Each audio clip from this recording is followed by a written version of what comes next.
Hello, all of you delightful beings out there, and welcome to the stream. I am Razim, and this is DevTales, where we are working on our SCAR system for playing as Pokemon, Digimon, monsters from Monster Hunter, and more. Actually, we're going to be doing a Star Wars campaign starting tomorrow. Well, if Last Hope was fun. No, I already messaged Kerr about that. Oh, okay. We are going to do our first session tomorrow, and then we'll go to the if Last Hope is canceled thing. Okay. But yeah, the system's available for open playtest on our Discord as well as on itch.io, so go take a look at it. And we are using the TF Talkies, so feel free to TF me to your heart's content. Hello, Nightfire. Alright, so, I suppose we'll start with what I came up with for the teleportation primeval feature. I posted what I have so far in ScarDev. It was written in a notepad because I was at con and did not want to deal with internet or mobile data stuff. But yeah, I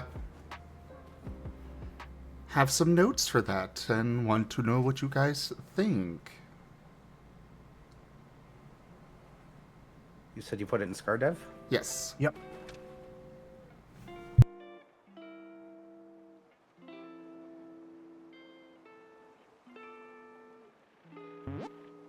Short, medium, long standard prices.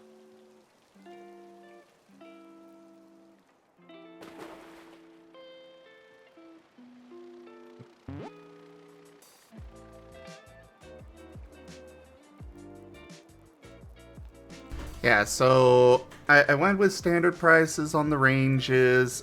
I'm debating if we want to have it be double range. I'd say still standard pricing on it, but I'd say standard, but we keep the thing where if it's out of combat, it gets double. okay. So out of combat, I'm fine double. with that. That's a nice feature for people. Yeah. And then, like you can see, it'll be only 5 XP to unlock combat use of it. It's still a standard action, so... Yep. Matches up, I assume, in combat action per the normal teleport rules, correct?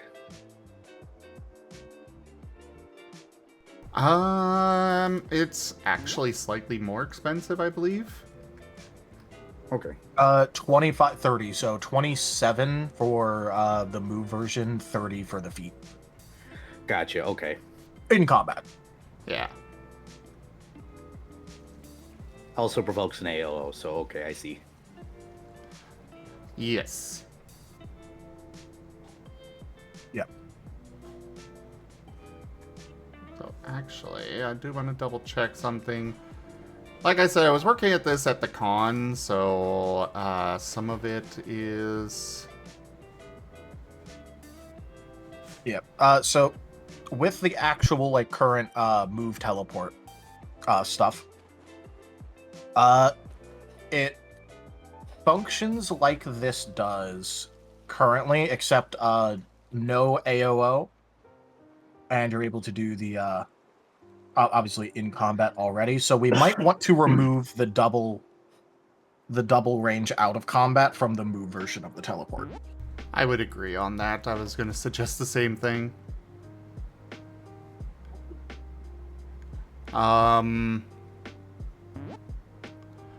I think we will also remove the provokes AOO from the primeval feature, just because the one, the move version does not provoke it. Yeah. And since this is technically more expensive, even if it is only, 3 XP more? Yeah, it's 3 XP more. It should at least be superior. Or equivalent at the minimum. Yeah. So, yeah, we'll remove the double range from the move version. Let me make... Ah, you got that. So yeah, remove double range out of combat on the move version. Out of combat double range on the primeval feature version. And I can just... Actually, I can make those notes right here in the ScarDev channel. Yep, I'm also writing them down right now anyway. Yeah.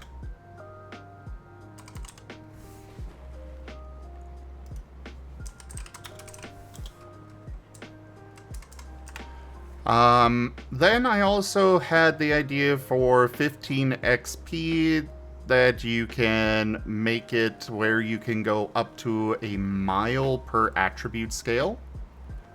It does require long range, and it is 1 minute of focus.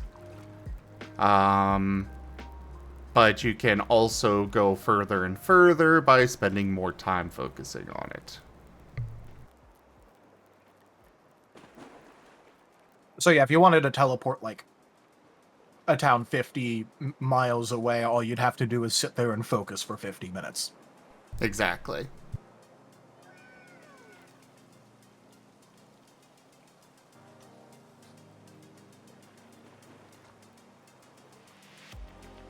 Up to a mile per your tribute scale, though, right? Or is that...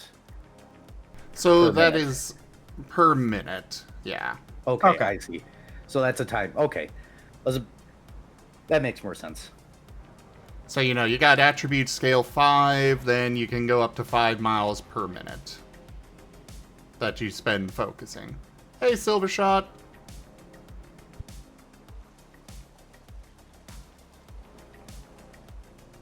But how does that one in particular sound to you two?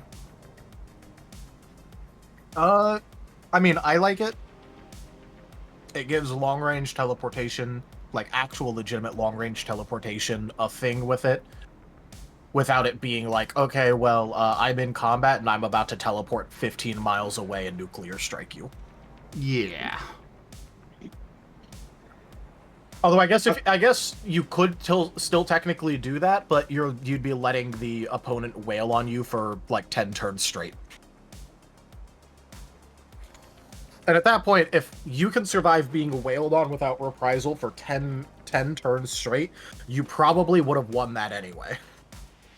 Probably.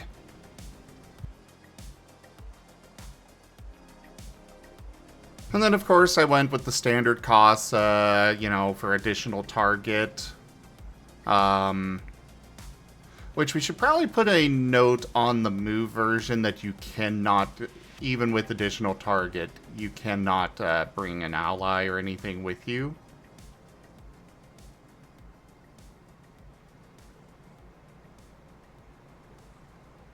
What do you guys think on that?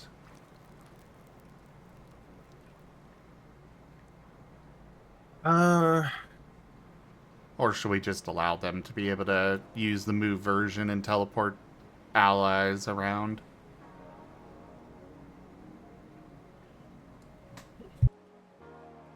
I mean, personally, I'd still like it if people could teleport at least one other person, and if we're allowing them to teleport at least one other person. Because the reason I want to allow them to use the move version to teleport other people is so that way it still allows them to do fun and interactive things like, you know, oh hey, there's like an incoming danger that's about to hit me and an ally. I want to reach out and teleport us out of the way. Fair enough. So yeah, we can leave that there. But otherwise, you know, standard pricing on those across the board. I was not sure how much XP to charge to be able to shorten it to a quick action, or if we want to even have the option for them to be able to use it as a quick action. Well, still would not apply to, you know, the mile range one, but, you know. The move version can be used as a quick action, because that just fits within, you know, the XP thing. So, let's see. At the very least, that feels like a feat level effect, being able to move a teleport to a quick action. Maybe a little bit less, because it is possible without spending XP on the move, so I'm thinking like, what, 20? 20 sounds fine. Well, bringing up the fact that you can just make a move that has teleport as a quick action. Maybe I'm actually leaning much cheaper. What are you thinking then? Maybe 10? Split Because the difference, go 15? Yeah, I mean, it kind of depends on... Because there's different circumstances here. Yeah. The teleport one, the quick action for move teleport, is that you need to have, like, you know, attribute 15, I think, before you can get a short-range teleport without downsides. A short-range teleport as a quick action. So for this, you'd be able to get it a lot earlier at the cost of spending some more XP on it. fair. Which is why I lean towards 20. I'm fine if we lower it. That's just more what I was considering. This isn't being gatekept by things like caps on actions, because it's not a move. I'm not sure I want it to be more than 10. But because once you get to attribute 15, it then is kind of a moot point for this. So it's kind of XP that winds up having been somewhat useless once you get to 15 XP or 15 attributes. So that's why I want to keep it cheap, just so, hey, there's a little cost to get it earlier, and with that, the reason why it's 10 is that's the cost of a dynamic move. Fair. The one thing that I'm considering is that this is also not EXP gate kept. So if you invest like a large amount of XP into this, you could very easily start teleporting entire groups of enemies simultaneously. Because you could just keep bring an additional enemy each with buying a quick action. And then with a quick action, teleport them around like entire enemy forces. I will say you have to touch them. Okay, well that wasn't mentioned here, and it has range, so... Yeah, in fact, I'll make that note that for me to specify for teleport both the move version and this, that in order to teleport somebody, you have to actually touch them. Alright. But either way, you would have to succeed on an opposed grapple check. You know, per enemy.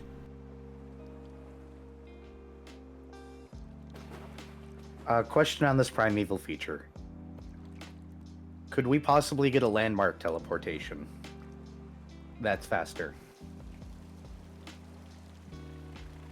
I do like that idea.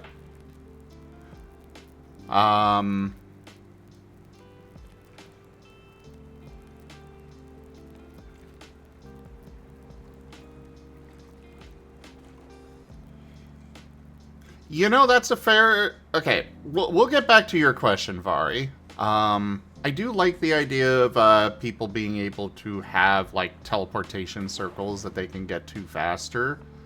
We can make it where the mile range one, if you are going to a known teleportation destination, essentially, whatever they decide to call it, you know, teleportation circle, waypoint, etc., then it's just the standard action to go there. Or a standard action per whatever, but it would be specified as out of combat.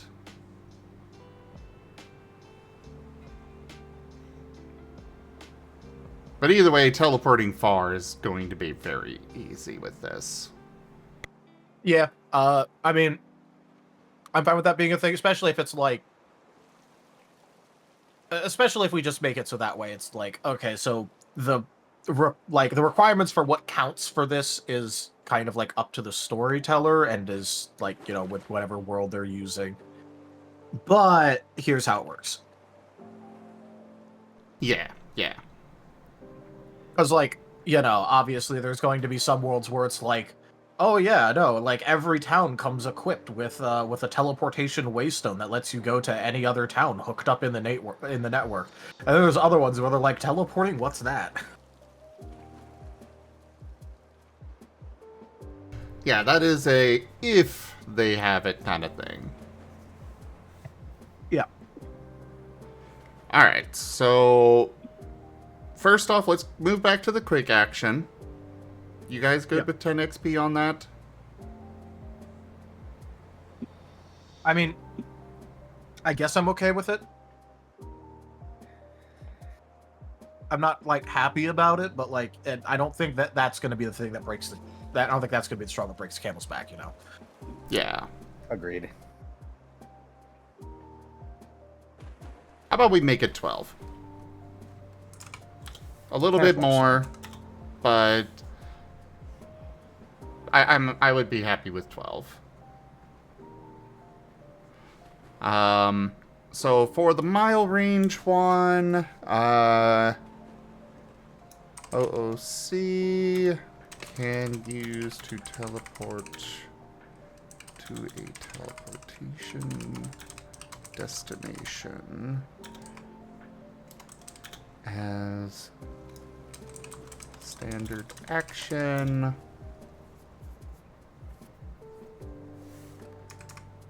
OOC only.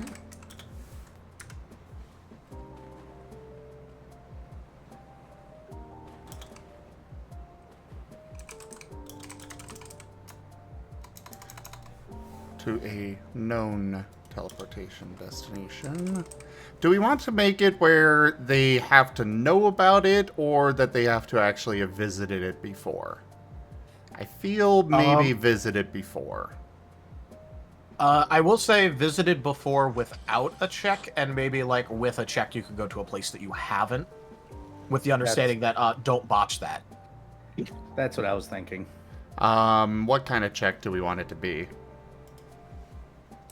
Probably a lore check. I was about to say lore check. Sounds Because good. that's remembering things, so.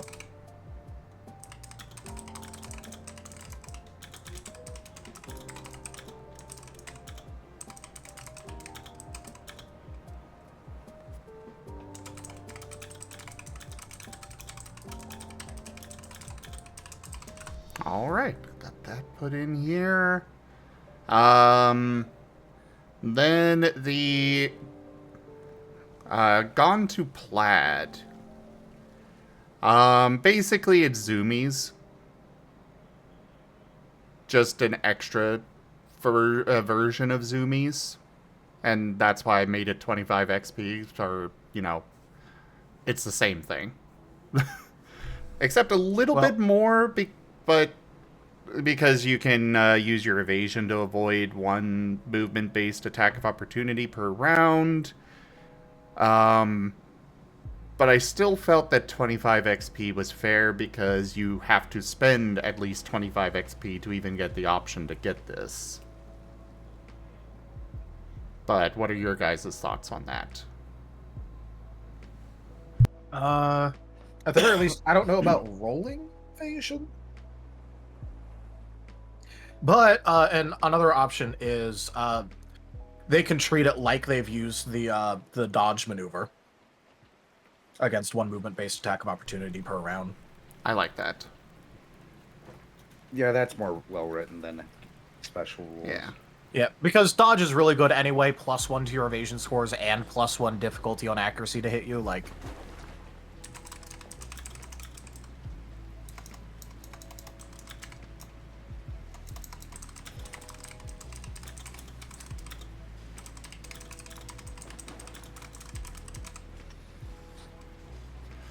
All right, got all that updated.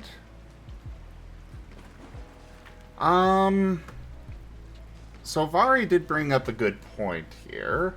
Teleport moves with a radius effect. I mean, I thought the point of the move version of the teleport was that it comboed correctly with the other move trait effects. So if you've got the, like, sphere, then you can teleport people within that sphere. I mean, with my understanding of how moves work, that's how I thought it worked. Yeah, same. I don't think we ever actually established any of this, so, you know. Well, yeah, Good no, to but establish now. good to establish now, because the way that I thought that basically, and the way I've been testing everything and like the various move things is with the assumption that they all work as expected with each other. Well, one of the difficulties here is the fact that, you know, we've got one version of range. Just go with me here for a moment. So it's like, if you have a move that is just teleport and short range, does the short, or, okay, we'll add in additional target. Okay. So those three traits. Does the short range mean that you can teleport yourself and an ally up to short range, and they can be anywhere within that short range? Or do they have to have something like sphere to be like, okay, you are within 15 feet of me because sphere, and thus you can go with me? Because that's always that difficult part of, okay, does the short range apply to how far you can go with the trait, or does it apply to how far you can target somebody with the trait? It says in teleports very specifically, the range of this trait may be upgraded by purchasing the range band traits, but these upgrades are restricted to upgrading teleport and do not make the attack of the move ranged. This means that it does not increase the range at which you can, like, grab or do things with the move. It just makes it so that way the teleport now has range. You know, it does say that in the thing. Fair point. So then they could just, so then they would need to purchase another range band to be able to. Yeah, I guess if they, like, default, they have to be touching, but if they are, you know, you purchase two instances of short range, one applies to the teleport, the other applies to being able to grab that person within short range. Yeah. Yep.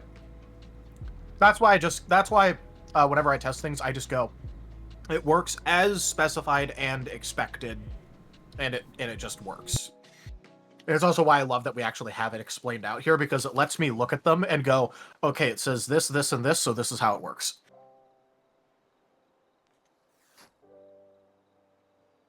Also, Giman, this is for a more narrative teleport feature that very specifically gets bonuses like getting double range out of combat, and lets you teleport entire miles out at a time with upgrades.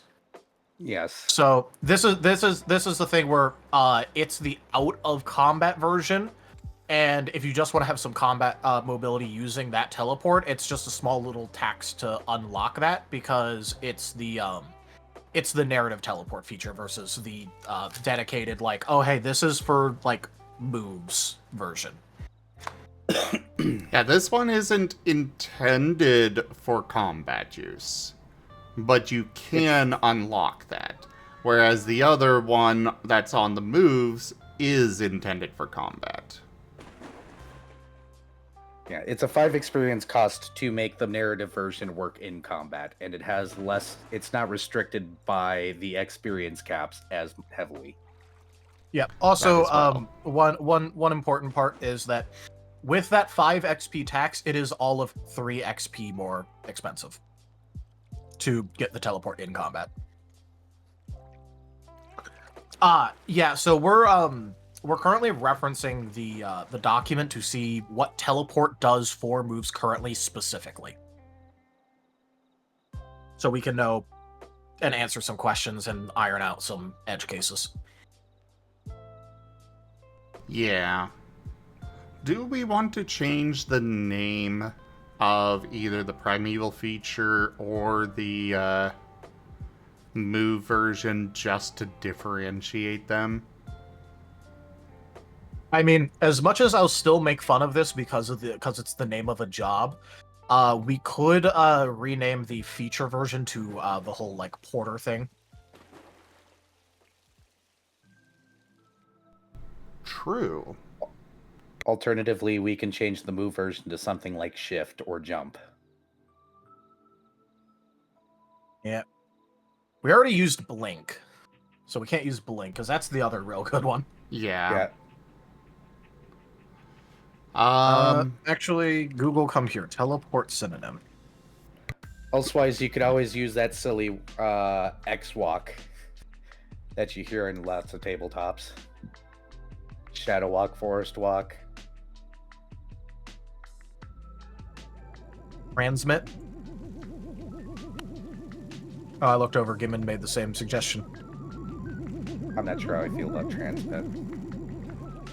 But just call it relocate. I will definitely say I do not want to call it porter for this because that is meant to be a actual other thing altogether. Oh, okay. But I was thinking about that being in the potentially one of the upgrade things, but yeah. This can definitely be something that porters in particular would get access to, possibly as a discounted rate, but yeah. In that case, maybe change the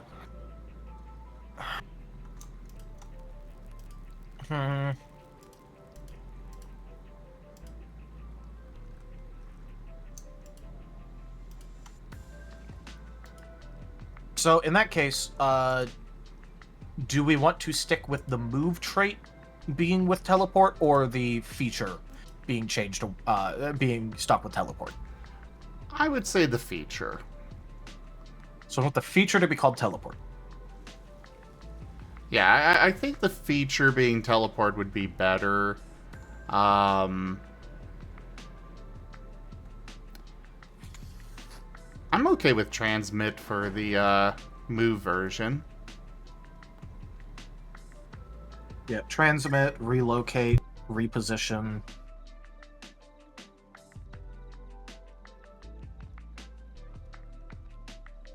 I just worry the word transmit is going to be misconstrued for transmitting a move or something.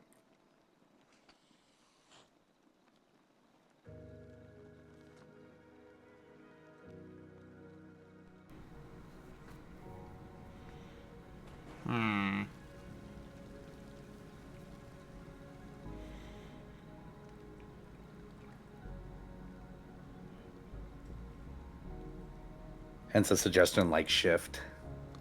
I'm good with shift as well. Could make our own word and call it teleshift. Hello, shift. Teleshift.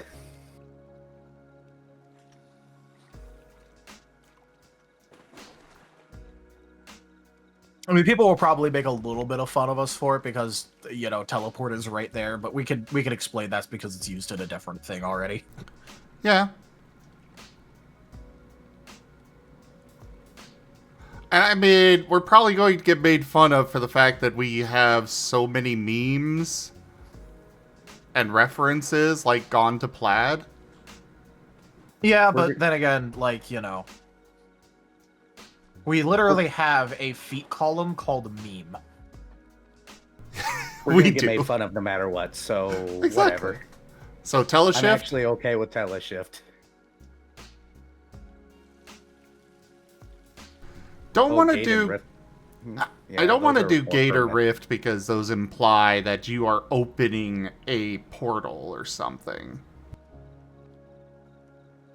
Alright, well, make notes. We're going to change the move version of teleport to teleshift.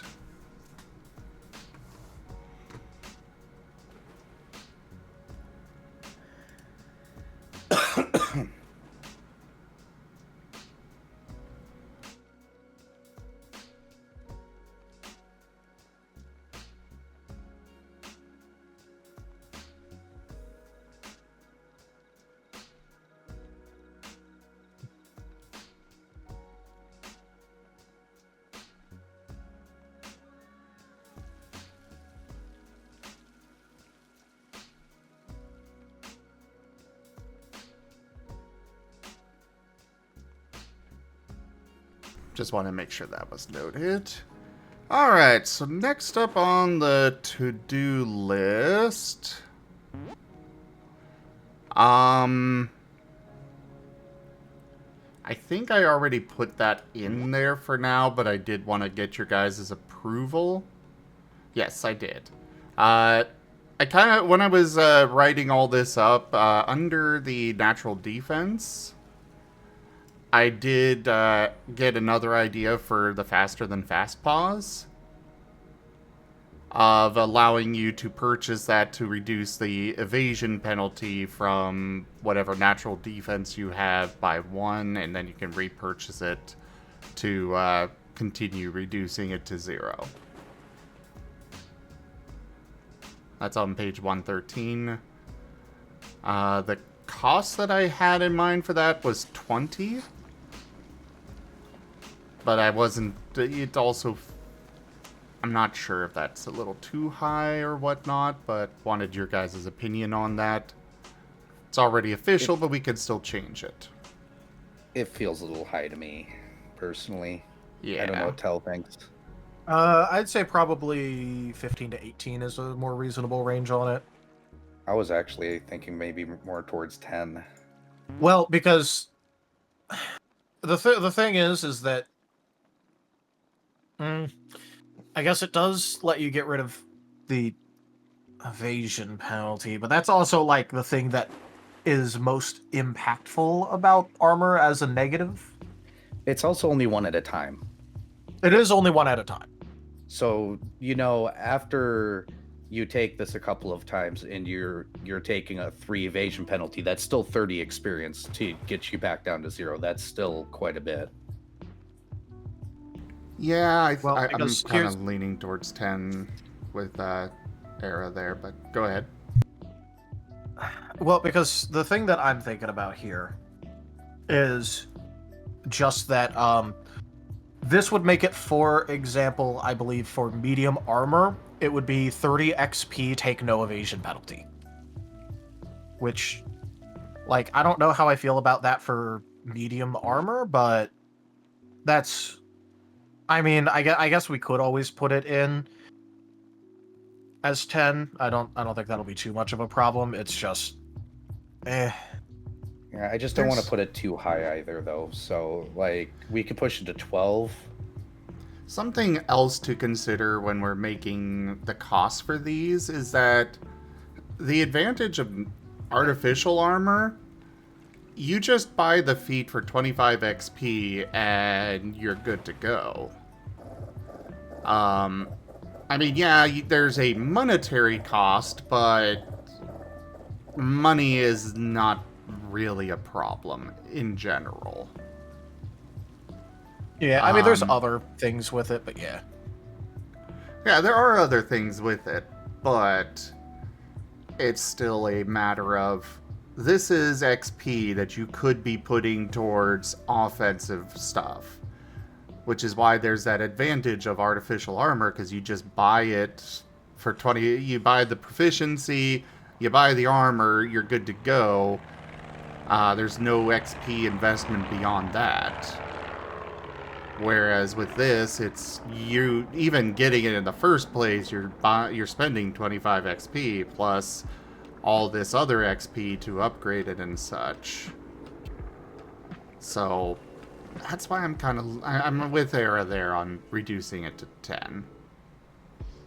Okay.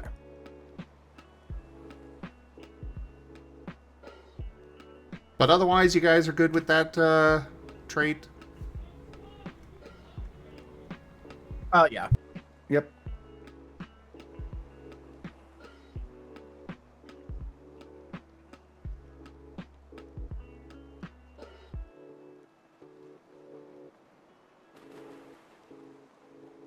Actually, I'm not even going to bother making a note of this, because we're just going to... I got it right here, and this is literally like... Oops. Wrong button. What was the one for crossout? That one.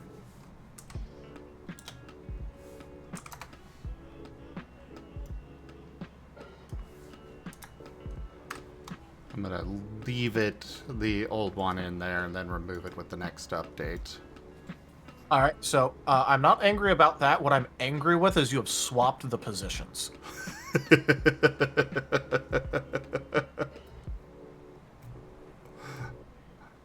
Live with it. Oh boy. I'm just gonna stealth edit that when you sleep. See, the problem is it annoys me too, but at the same time, I kind of want to help Zip annoy you by stealth editing back after you go to sleep.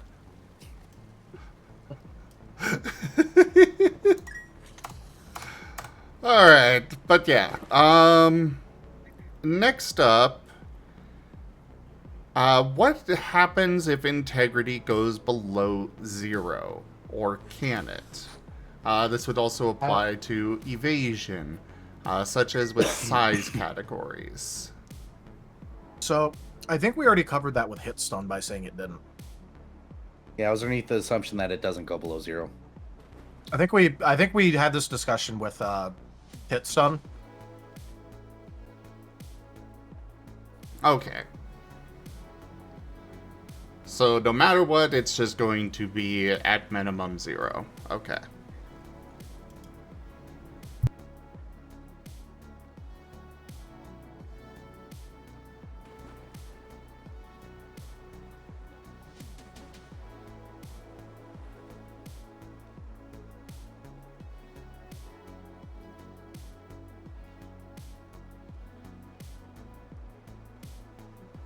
Okay. Yeah, I don't know if we codified it properly, but I will say we did address this with Hitstone.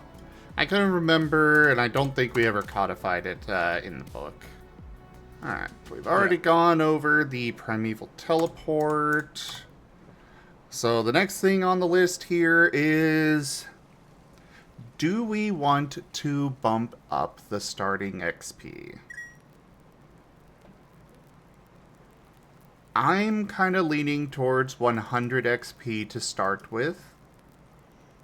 And I've also been thinking, another part of this is we might also change the starting feats to 2 of any feat, except for primeval features, because you can't actually just grab those for free, and 2 from a limited list, such as weapon and armor proficiency. I don't know what else we would put on that limited list. I just know for sure that, you know, having weapons and armor proficiency would probably be a good idea to have the option of. But what are thoughts on that? I'll let Era go first. I don't feel that we have enough in the feat section to be doing a limited list right now. I think we should leave at least that as is for now. And if GMs want to make a special list that fits their campaign, it would be better served that way than being in the core rules. As far as the experience, I'm impartial to that currently. All right. So I'm also kind of on the train where I don't know if we should be converting like our current starter feat slots over to being a limited list in comparison to, because if there's even one that's in a limited list that feels okay, even if you don't care about that particular category that much. Like, for example, someone who doesn't plan on wearing armor because they're going to go down natural defenses and doesn't care about using weapons because they're just going to be focusing on moves or magic or whatever. So they don't really need to care about either of those. So if, like, you know, the trait list is there, they won't... Having to pick 2 from there when you don't even care about it at all kind of feels bad. That is fair. Sorry about the alarm. I'm annoying my cat with the vibrating on my phone. Not a problem. So I'm fine. Like, I'd be fine if it's 1 that's, like, you know, pick from this small list and you get that for free. But I'm not Because beholden. I mean, that's what I did with it. I'm not beholden to that. That was purely a, what about this idea? So I threw that in there, but the main thing here is the increase of starting XP. Yeah. So for the increase of starting XP, I am fine bumping it up. I don't know about all the way to 100 at game start. You know what? Here, I'm gonna do a quick calculation. Oh boy. Oh crap. What's going on? Tornado warning. Ah. Like to the point that they've set off the alarms or sirens. Oh. Well, that's not good. Go and work on your Yeah, go work check on your that. calculation. I'm gonna yeah.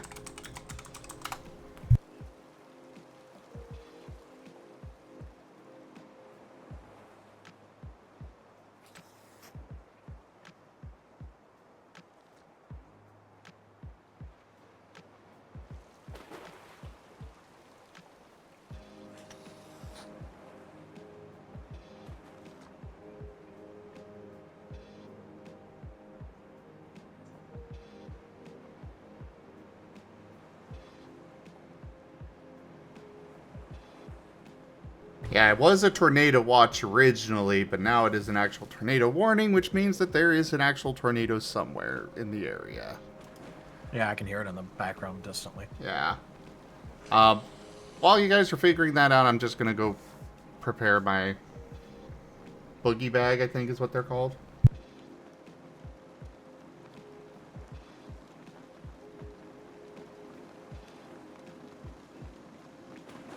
Actually, the boogie bag's good. I just remembered that actually I haven't unpacked that from TFF, so we're good.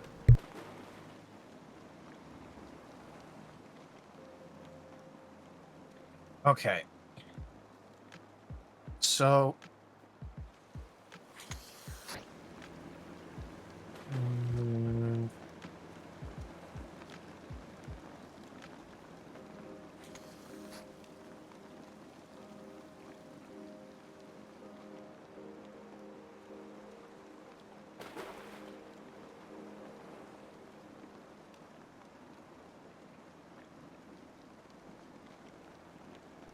Well, while Okay, you're... so Oh, go ahead. by this calculation, so I did 13 skills, the 3 free feats, 1 free specialty, the starting move for the 20 free starting move EXP stuff, and the 60 starting XP.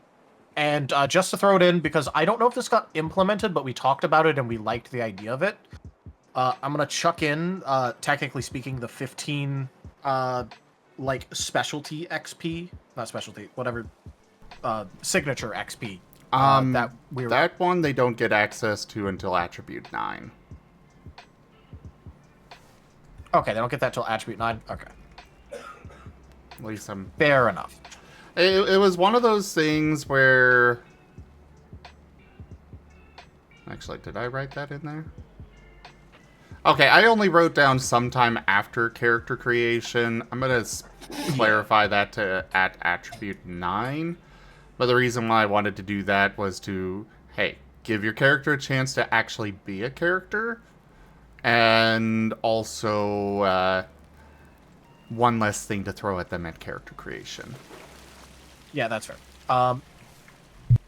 But in accordance with this, ignoring the specialty, signature. So 3 free feats, the free specialty, the 20 XP starting move, the 60 starting XP. Starting characters currently have an XP amount of 235 XP of their effective character XP.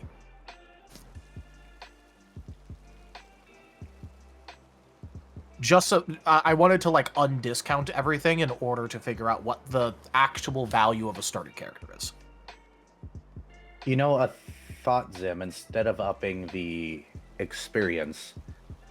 One thing that we could do to kind of offset that is, those, I think it's 4 off the top of my head, bonus points that need to go into new skills. Yeah. You could release those to just being 4 bonus points that can go anywhere. What do you mean? I think he's talking about making it so you could stack a skill. To 2. Max. Okay, so if it's to 2, what that would do is it would make starting characters have... There's 4 of them, that's 5 more, so that would be 20 more XP if they did a full stack, everything stacked, which would put them to 255.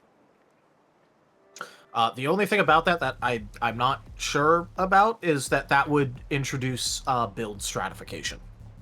True. In which case, maybe do a 2 for 1 point to push something to 2 or something. Maybe, but that is also not going to fix the XP thing. Yeah. That was a passing thought. Yeah, that's fine. Or the passing thought, but yeah.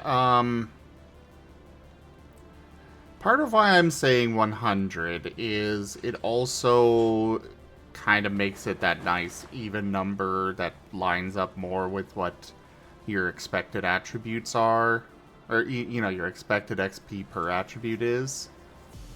And otherwise it's also kind of a simple matter of lets people get at least closer to the build that they want. That's fair. If we do that, I guess there is one other nice thing about doing that. Because if we do the starting XP at 100, it puts a starting character's XP value, in terms of, their character's value, at 275 XP.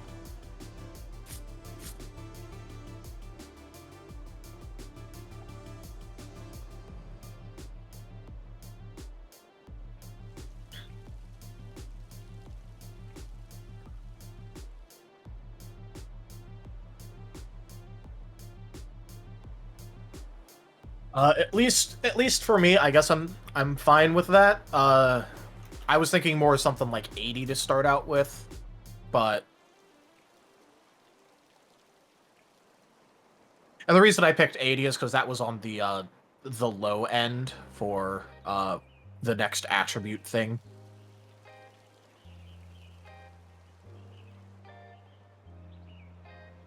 Because remember, we had the range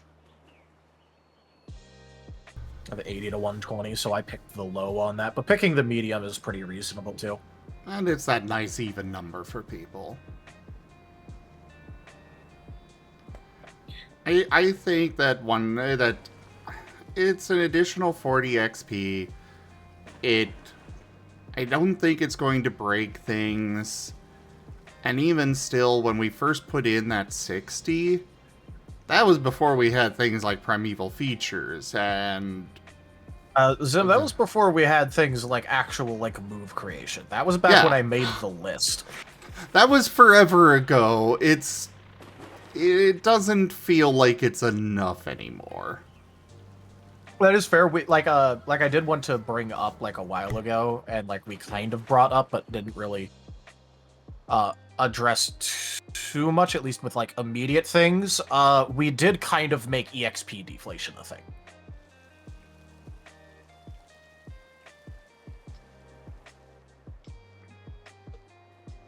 Because, the amount of things that you could buy, the actual price of them didn't increase, but your options did. But there's still the same amount of XP, so it was kind of, deflationary. Yeah, so now we To be fair, Merle, it wasn't even called Scar at that point. No, it wasn't. It was called Rao. I still miss that name. Yeah, oh well. I still think it was the funniest thing how it was if there was credit, and we're we already put you in the book. Yeah, he wants to be in the book. You're already in it! Like, literally, like, his character's art was literally already in it, and it was, like, specifically mentioned and all of that, and then silliest thing. Who But, was this? oh well. Weirny. It was the silliest thing. But, like, hey, we respected it, we changed the name, yada yada yada.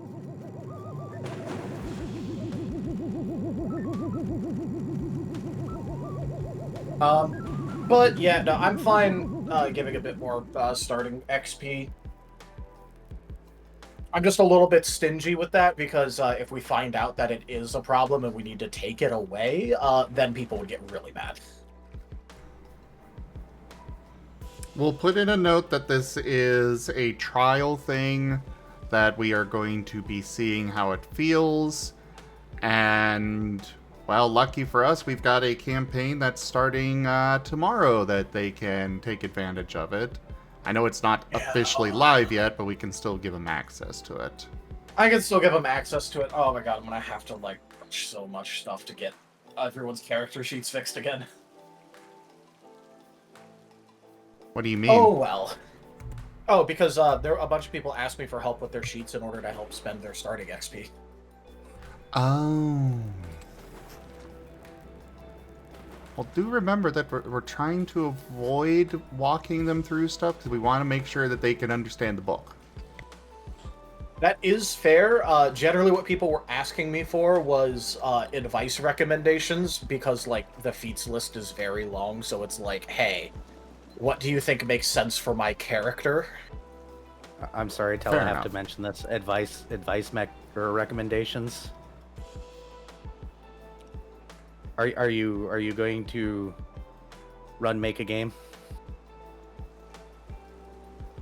Gonna help assist the players? Yeah, It's just his inner Skaven coming out. Don't worry about it. I was gonna wait for Zim to make the Skaven joke because I knew he would. Alright, so we good on making that official? Just including a note in the update that this is a trial run to see how it feels. Yep. Giant asterisk. Yeah. Alright, so make that. Please, super bold. No. I will also...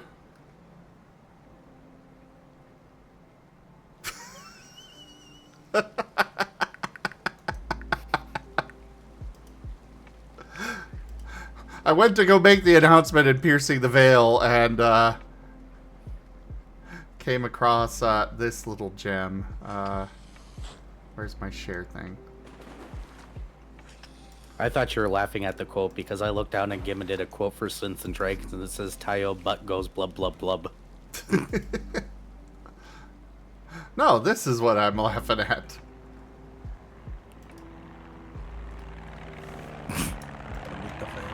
Oh, I'm stealing that. Hold on, where is it? It's in a private chat. I'll go put it in media sharing. Because there's a person that needs to see this. Viv? No, it's another friend of mine that really likes frogs. Uh-oh. Sorry, realized I had a small thing broken, and there we go. We're good. I forgot that for April Fools, I put everything into a group. All of my sources into a group. So that way I could just rotate everything at once. And, well, putting things into a group kind of has some issues. Yep. Like, I can't just do the nice little fade to bring stuff up on screen.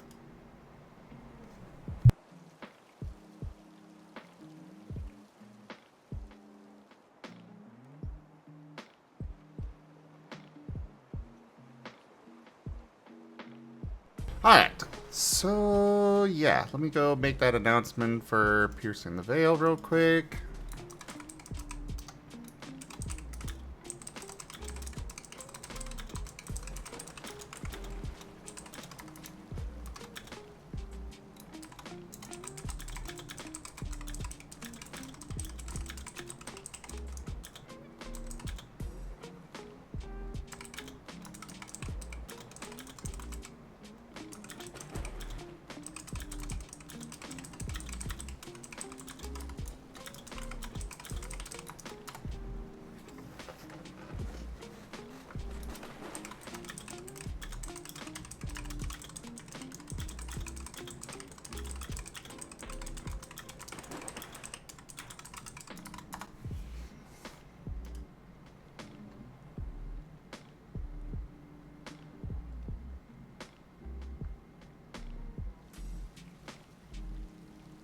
Oh my god. And then I see what you posted in Wild Traditions there, Era. I'm assuming you like it. Yes. Yeah. Enough that I'm bringing it up on... Well, no, I'll bring it up tomorrow. You guys I was will gonna say, I have to just come wasn't by gonna Wild Traditions tomorrow. Yeah, I was about to say, like, I was gonna mention it, but then I thought, no, I'll bring this up tomorrow. I saw that meme and I was like, nope, I need to fix this right now. Okay, well, that is it for my to-do list, aside from revisiting again what we might want to change special to. I mean, again, I'm not really that enthused about changing it. For, like, multiple reasons, but mostly just, like, personal stuff, but... For me, I want to change it because get us a little bit more away from Pokemon, because, you know, I don't want to get sued. But also to... There's also, you know, we've got specialties and other things, and I know actually going through some of the character creation with Guru, he was getting confused by, okay, so we have special evasion and integrity and special moves, and we also have specialties, and he was kind of getting a bit confused there, so, you know. I'm feeling in that like case, it like, is a I'm good still idea. pulling for something like Spectral, but we don't really have too good of a name, I don't think. You know, I'm okay with Spectral. Because we can't even go with Elemental. Yeah. Because that's going to be confusing if you have a physical element move.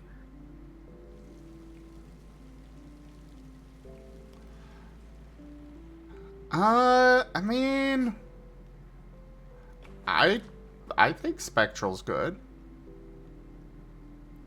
It does imply ghost stuff, but let me look at the actual definition. Make sure that it is as generalized as I think it is. Okay, never does mind. it is a very specific thing, but... Well, technically speaking, there is two definitions, because the other one is talking about spectras, but that doesn't help too much. To be fair, the other one that we had of ethereal wasn't much better. Incorporeal? That's... No. Actually, that is exactly the idea behind what I described as special as. The actual, Would like... want to go with ethereal then? Well, because incorporeal is not composed of matter, having no material present or existence. And that's kind of the idea behind special is, you know, you can have a physical flamethrower because you are actually blowing fire out from inside of your body or something. And then incorporeal is, or, you know, special is, it doesn't exactly have a physical place that it starts at. It is essentially the way that I described it. Well, let me check ethereal. Maybe that would work.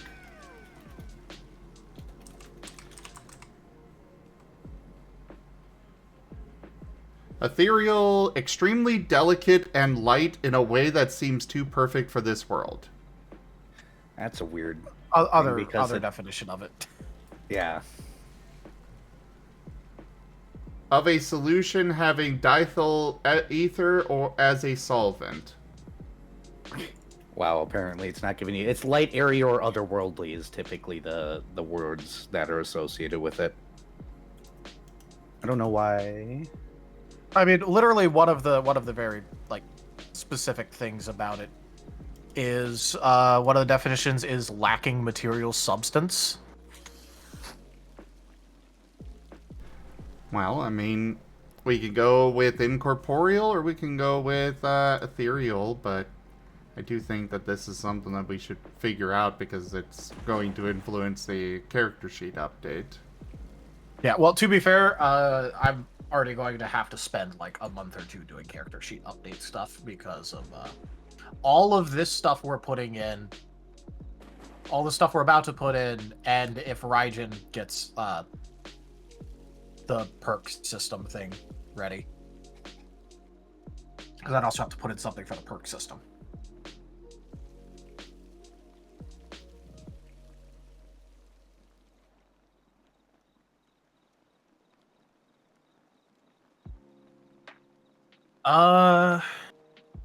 So what's Another our current option list? is intangible. Physical, intangible, immaterial, incorporeal, Or ethereal. or ethereal. Ethereal Well, has... ethereal's been on the list for a while. It has. Yeah. I'm leaning towards ethereal because it has a connotation already assigned to it to a certain degree that I think fits better if we're going to replace special than incorporeal does. If that makes sense. Sorry. Got briefly distracted. Repeat that? I said if we're going to change it away from special, I feel ethereal is probably one of the better words because it already has a connotation to it. That is rather notable. Let's go with ethereal then. Any thoughts there? I mean, I'm like I said, like I'm not particularly enthused about changing the name, but if it's gonna get changed, I guess it's gonna get changed. I'm just gonna let you know, it's probably going to be like the thing of moves and abilities, at least for like the Pokemon related things, of people are going to call it that anyway. Oh, probably. But at least the important thing is that officially it is different.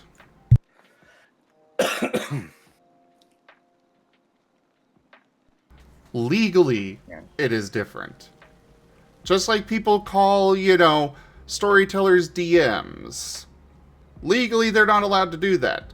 Do they care? No, they do it anyways. I don't think Pokemon is able to copyright the special damage thing because the special damage thing has been around in RPGs for ages now.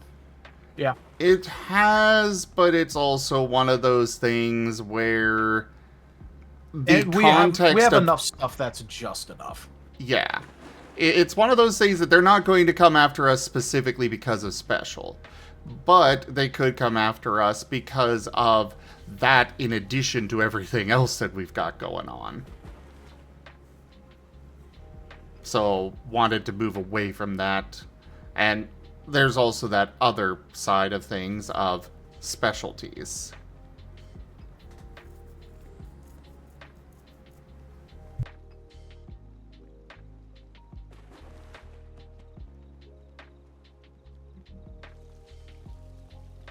So, yeah.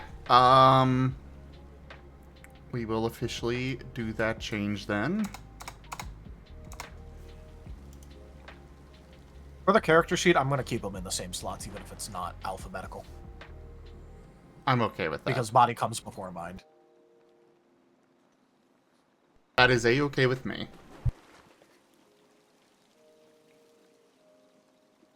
Alright, so next up I believe would be accessories. Alright, I got a thing I'm going to be posting. Actually, I should probably click the share button stuff for you guys first.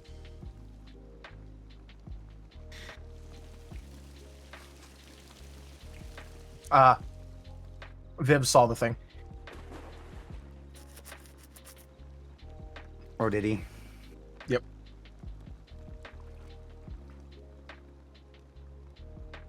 Actually, So one more quick thing. With the teleport primeval feature, any ideas of anything else that we might want to add to that? Any other abilities or such?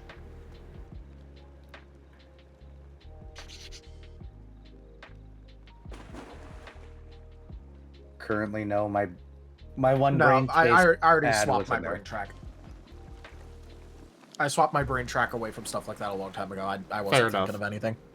Fair enough. Just think about it, you know, before next month. Okay. So, I kept this fairly simple, at least in terms of how it works. I was putting accessories up at having a trait point, maybe starting with one extra trait point, like 1+1 per tier. But I was thinking at base start it with trait point per tier, because you have 3 accessory slots. And I put down a lot of the things that we talked about, and then also included allowing accessories to do some more of the buff type things that we have going on, like positive stat changes and conditions. That is good. So here's the more custom ones that haven't been gone over before in some way. Cleansing costs 1. Grants -1 difficulty to a cleanse roll. Can be used once per full rest per rank of this purchased. So if you buy like 4 of these, you can use it 4 times per full rest. If you have like a tier 4 accessory that does just this.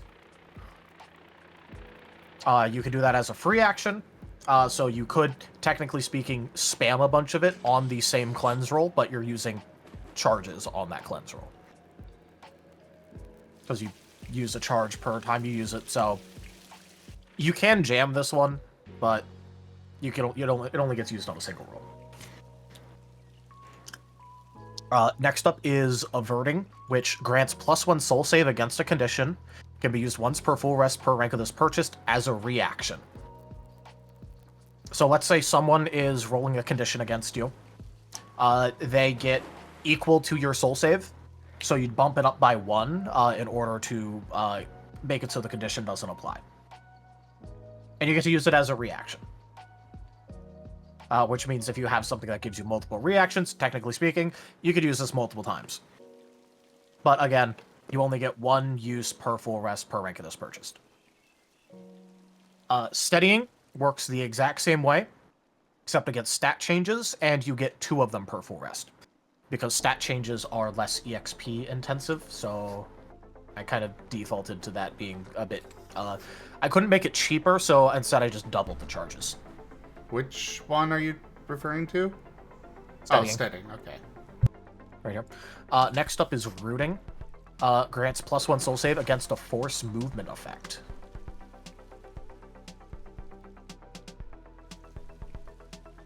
Because I know we have some force movement stuff that goes against soul save, so... Yeah. We could also just call it, like, we change out force movement for tactical effects, tactical trait effects, whatever you want to call it.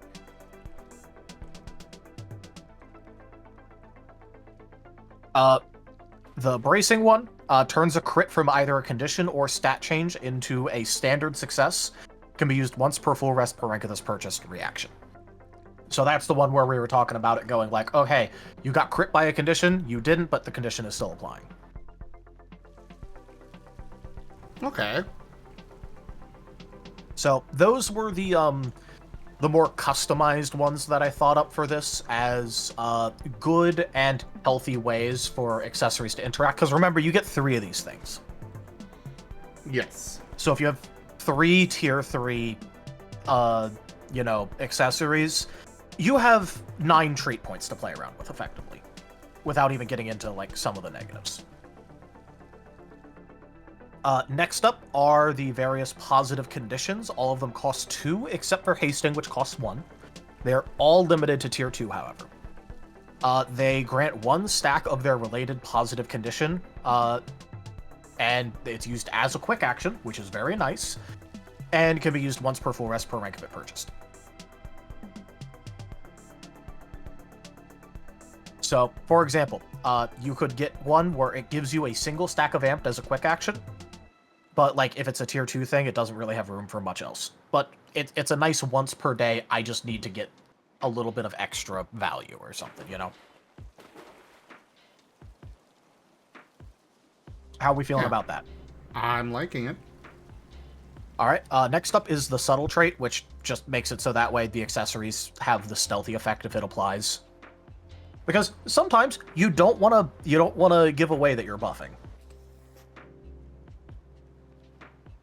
The stealthy trait does say that, or at least for the visual indication stuff, that if it has the stealthy trait, it won't visibly show up. And it does cost a trait point to put that on the accessory. So you're giving up accessory power for doing this. Just give me a sec here. I'm double checking something.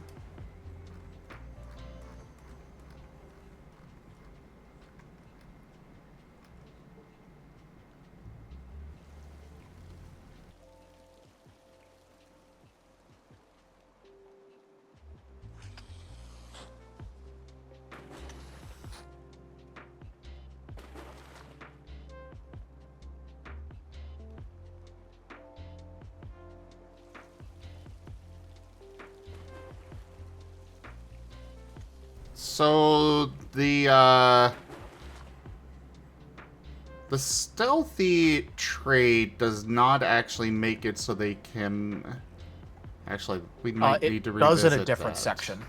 Although the effects do not remain for long, there is a visible effect in case of holding energy, readying a move, or having a condition on yourself such as amped, blighted, insulated, or paralysis.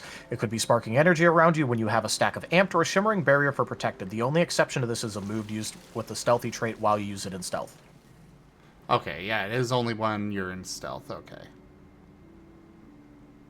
Yep. Lovely asterisks. Asterisks, yep. I was like, I did not remember them just being able to. Okay, so yeah, this is just some. It makes it so that you can actually use it while in stealth without revealing yourself. Yeah, Okay, you could pre-buff like a bitch. Okay, yeah, we're good. I thought you were referring to. I didn't do a mass. I didn't want to put like a massive verbose thing in there. Yeah. I just wanted it to work like the stealthy trait, which has already been explained in a couple different places, but you know. Next up, healing instant and healing over time. Difficulty 6 check with healing power dice equal to your natural soul save plus accessory tier. Restorative heal yourself or adjacent target equal to amount of successes. Once per full rest per rank of it purchased, quick action. It is not effective when compared to a proper healer or restorative healing items if those exist in setting. But it does allow you to have an option of, oh hey, the healer's busy, and while the healer is busy reining it up, you could get some actual healing. Fair enough. Why do I feel like that needs to be in there now? While they're making it rain. Yeah. Healing over time. Busy making it rain. Making it rain. Yep. Give 1 sec. 1 moment. Crap! I lost it. What was I going to? Give me just a sec. Right. That's what I was gonna do.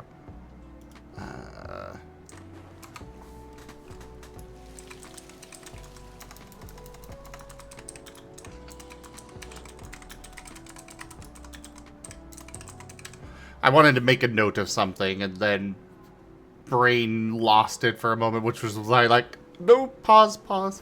But I wanted to actually put in.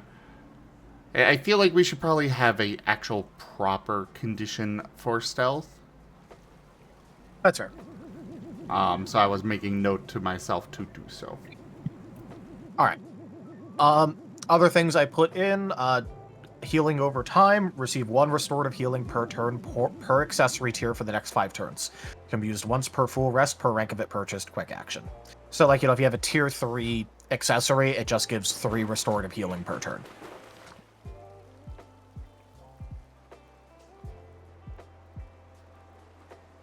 Just a nice little... it does not replace having, like, you know, actual healing, but it is a nice, okay, I have 2 slots dedicated to something else, and I'm going to grab an accessory that helps me, like, you know, top up my health or whatever, you know? Backup plan. Yeah.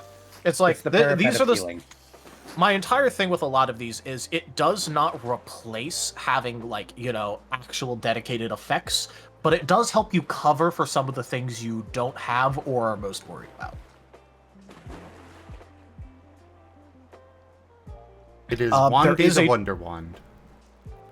Yep. So there's True Healing. Cost is 3, limited to Tier 3 and above. Where, because that's also where True Healing gets unlocked anyway. Attribute 15, Tier 3. Allows for the accessory, the healing accessory does to be applied as True Healing. Overall, less healing, but it's true. A little bit of a pick me up, and you can make sure it's True Healing. You know. Yeah. Nice little thing. Next up is stat changes, where it just gives a +1 stat change. All the way from crit down to speed. Crit is limited to tier 2 and above and costs 2. Everything else is available from the start and costs 1.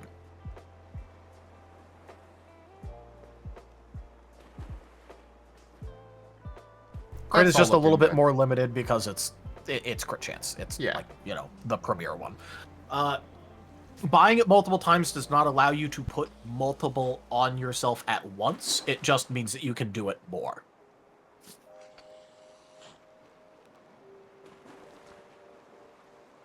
Like I said, it's not a replacement for having a proper stat change move, but if, for example, you're just like, okay, I need something that gives me a little bit of extra soul save, or a little bit of extra initiative or speed or something, it's there. Next up is the ranges, short, medium, long.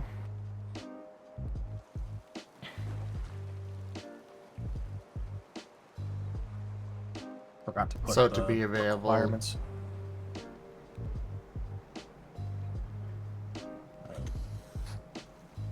There we go. I would say only 1 cost for long range. Okay. Because it said I had it like that because that's what it was for weapons too. It was 2 trait points. Oh, I didn't. I would say just 1 because you're gonna need to invest 3 trait points to get these. That's fair. And this is not replacing XP like it does in weapons. Yeah. So then there's also additional target. Allows the accessory to be used on an additional target within range on use. So if you don't have any range upgrades, that'd just be you and someone adjacent to you, yada, yada, yada. Next up is these ones, you know, just hitting it with some of the classics that are on all the other ones. Concealable, conspicuous, distinct, indistinct, bulky, ergonomic. All those. For bulk, I was thinking about these being like 0.2 bulk. Makes sense to me. Yep. So this is the requisite variable one, recharge restriction. Accessory does not recharge on full rest, instead requires some sort of specific criteria. Trait point cost depends on the criteria. This is for something where it's like, okay, I have like a necklace that gives me something, but it can only be recharged if, for example, I leave it in a fire overnight. Needs to be put on a special charging station like an iPhone. Yeah, like, you know, it has some sort of restriction on recharging it. And because I obviously can't list off all of those, it's just -X, and it's kind of up to storyteller thing on that. But if it's like, you know, for example, having to put it in a campfire overnight, that's like, or put it in a fire overnight, that'd be like a -1.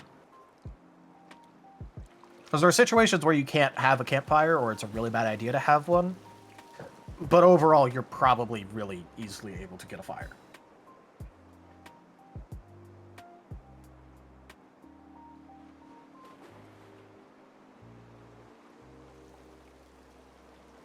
We fine with this? Yeah. I am, All yes.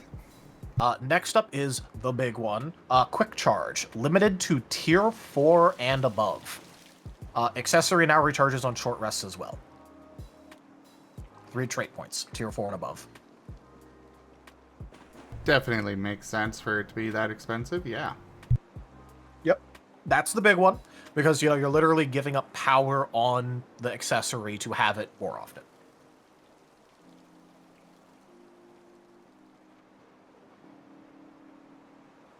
Up next, Elegant and Terrifying, showing up, same as always. Unconventional, Conventional. Technological, coming back. Costly. Costs 1 current HP per accessory tier to use this accessory. So if you're using, like, a tier 3 accessory, 3 HP.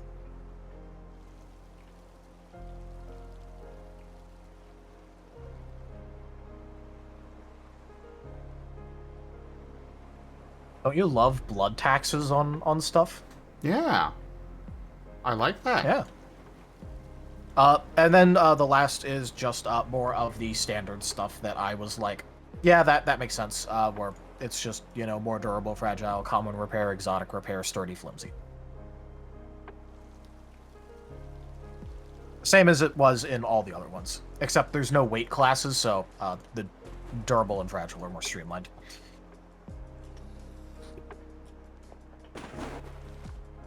It all looks good but to yeah, me. so 3 accessory slots per person when it comes to using these accessories. And yeah, any comments, questions, concerns, traits you think should be added?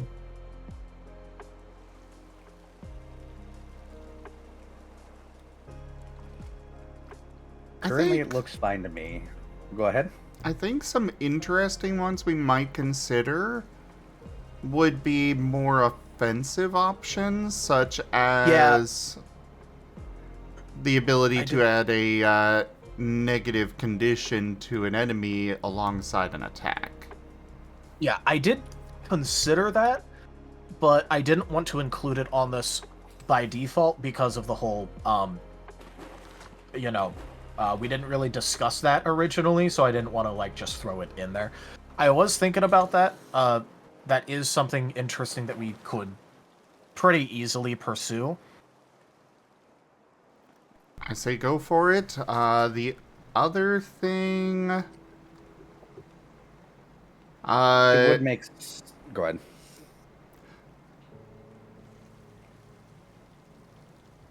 Yeah, along with that, it would also be good to be able to have an extra, be able to apply your conditions easier stuff.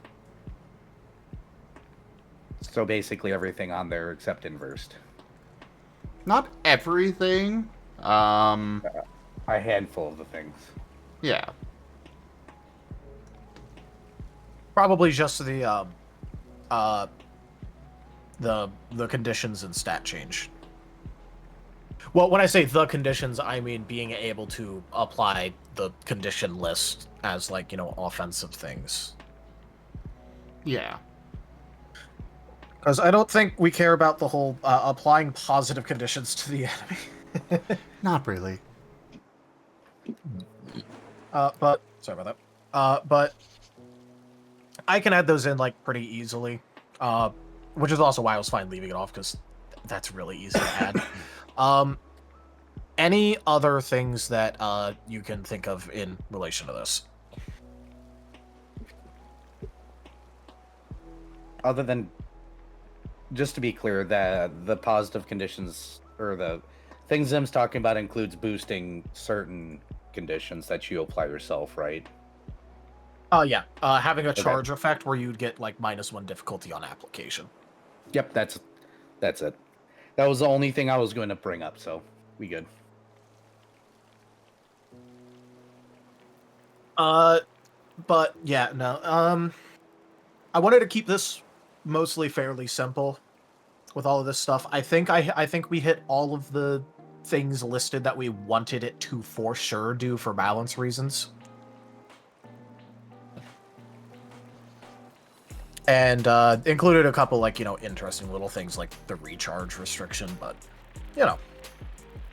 No, we don't want to do that. Never mind. Brain.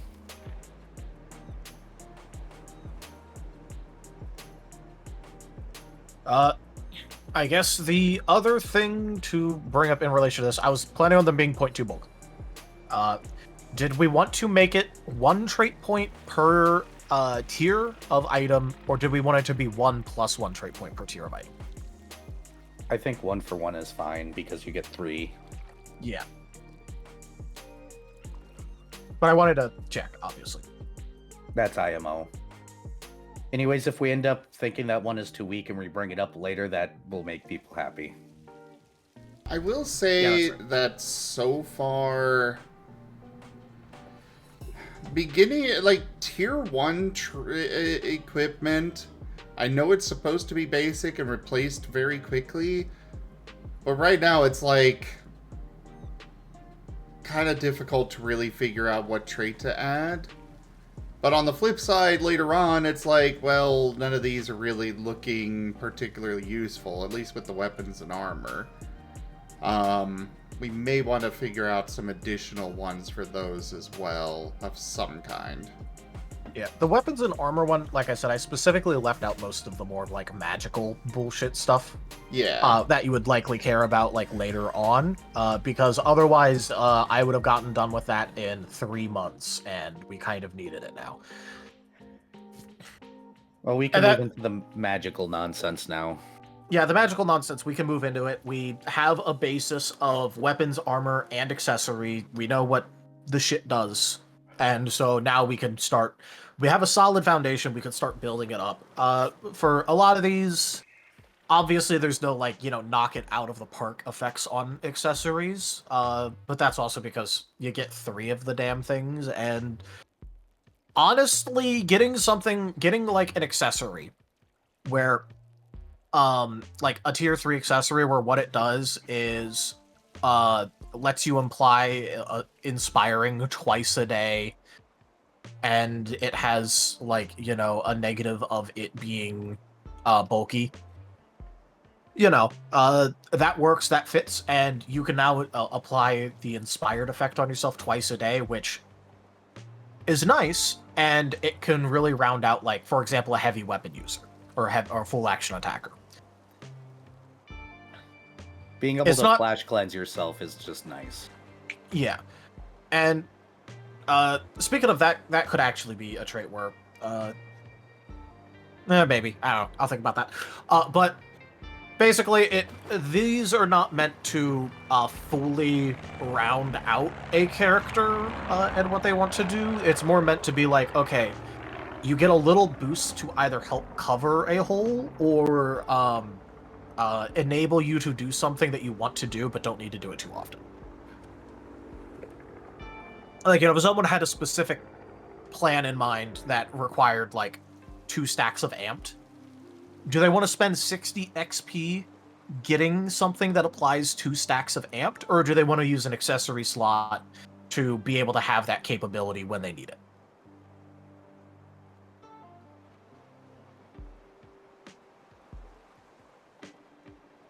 You know what I mean? Yeah. Yeah. I'm good with these. I think these are good. Especially because if you really want to have an effect and you want to have it a lot, just buy it on all 3 of your accessories and dedicate all your accessory slots to it. And you can finally have a certain amount of healing that we'd need in Wild Traditions. Just give everybody a healing item. Please him. Alright, I know tomorrow's tip goal. Wandy the Wonder Wand. Well, now. But yeah, no, I think the design goals have been met. I think this fills out a lot of the shit that's going on with characters and all that in builds that needed some help. Anyways, if we give enough of a baseline, STs can start going a little bit more wild. Yeah.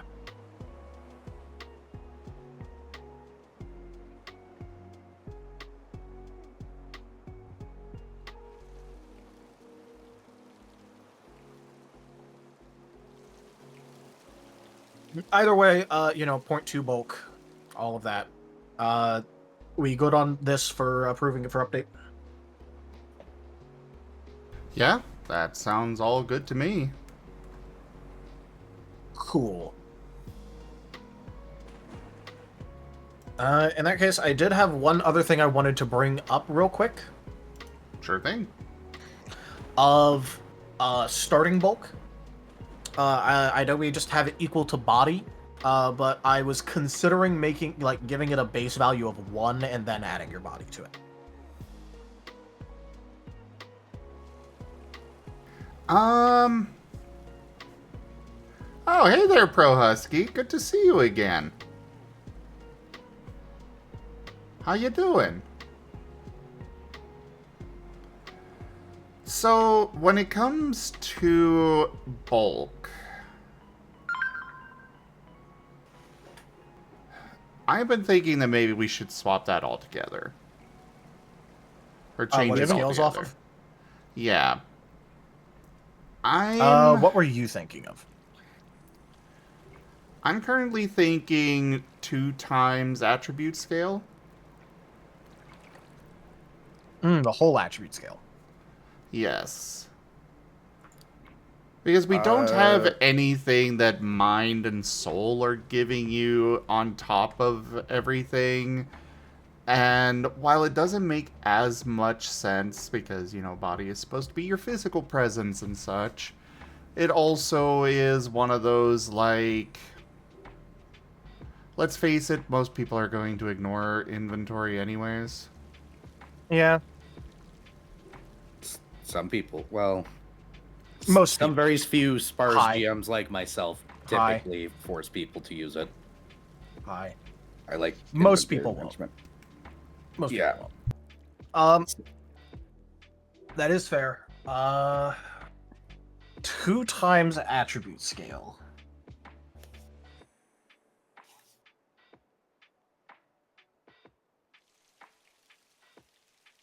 I'd Which, you almost know, say vigor or plus body. at character creation, that would be, you know, 2. That'd be 2.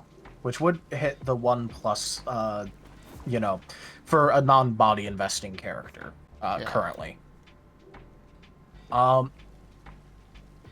So...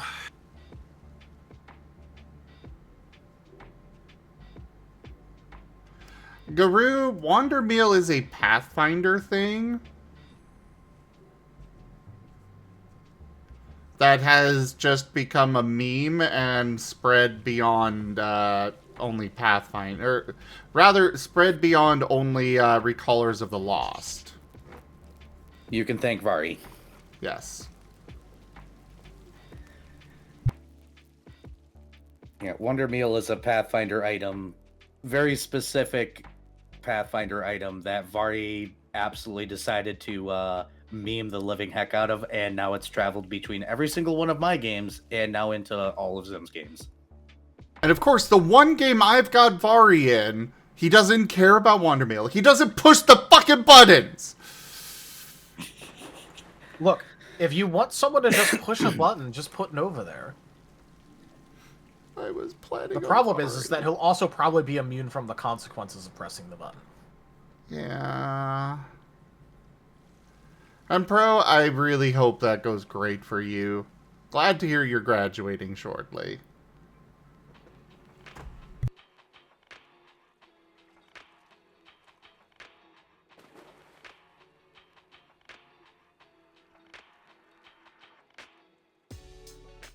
But okay, so 2 times attribute scale.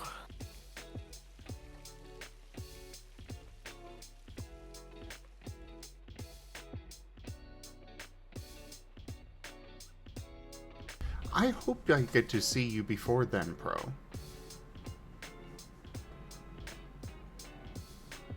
Oh, bye, Duck. Scale.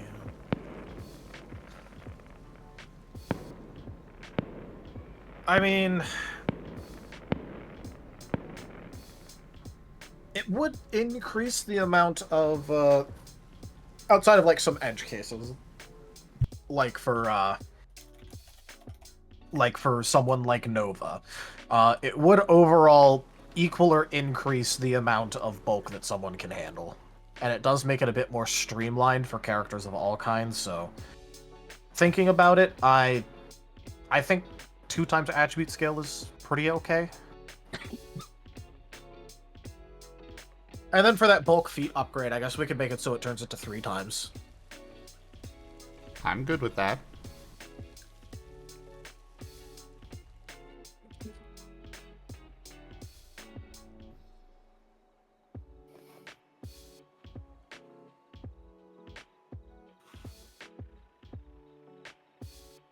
But yeah, no, I was just more concerned because, like, you know, low level characters,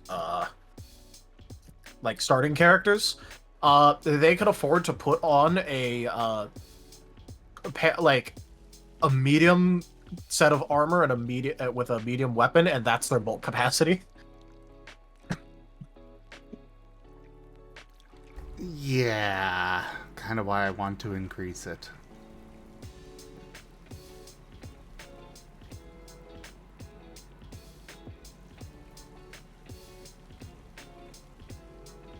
Yeah, which is also why I wanted to bring it up, is more because I've obviously been reconsidering a lot of the character creation stuff recently, because starting a new game makes me actually consider that a lot more in detail. So yeah, 2 times attribute scale works for me. The feat can probably be changed to 3 times attribute scale. So just to... It's more complicated, but just to make it so body is actually useful, we could also have it be half body is added as well.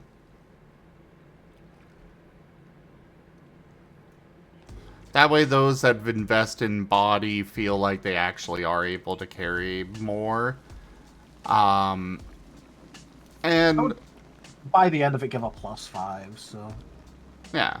So it's primary scale plus half body? 2 Attribute times scale. primary scale plus... two times attribute scale plus body. Okay, I'm actually okay with that then.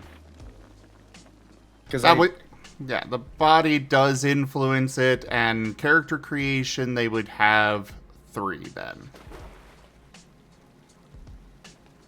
Even if they put an extra dot in body then, but... Yeah, you know, everyone that's gets 3. But it allows people who focus on body actually have a slight benefit, so I'm okay with that. Yeah, like, for example, Nova right now, including temporary evolution, because that does increase his body score. He has... what, a score of... So his divide by 2 would be 4, so... he would have a bulk capacity of, like, 8 now.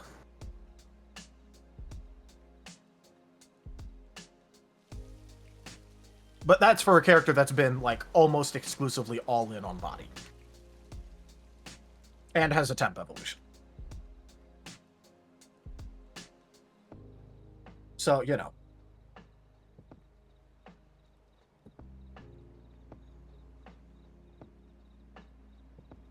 Alright, so I guess we make this official then? Sir, yes, sir? Yep. Well, capacity.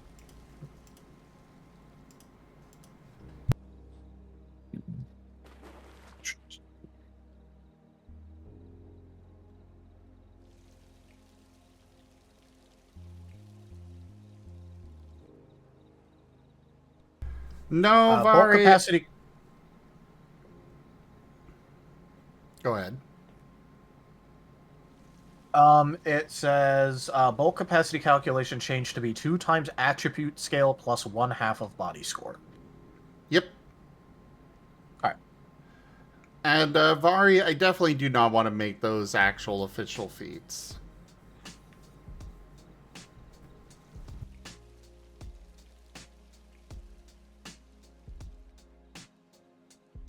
Honestly, the only reason I allowed it for Tofu was the fact that Tofu is, you know, temporary character. If Tofu were your actual character, I would have said no. And Extreme Klepto is funny. That is fair. Sometimes you just gotta go with the lull.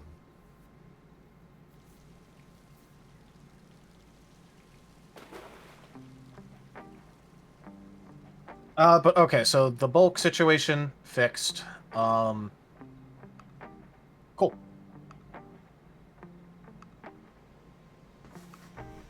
We got through things so fast. Is that a bad thing? I mean, for the stream it is, because now I've got, you know, an hour before game time. I mean, I could keep bringing up things. Yeah, I could talk about the loose concept I had the other day about how to handle weapons that I haven't written down yet. Intelligent weapons. It's not written down yet, so it's only a loose concept. Otherwise, we can just let Tell free.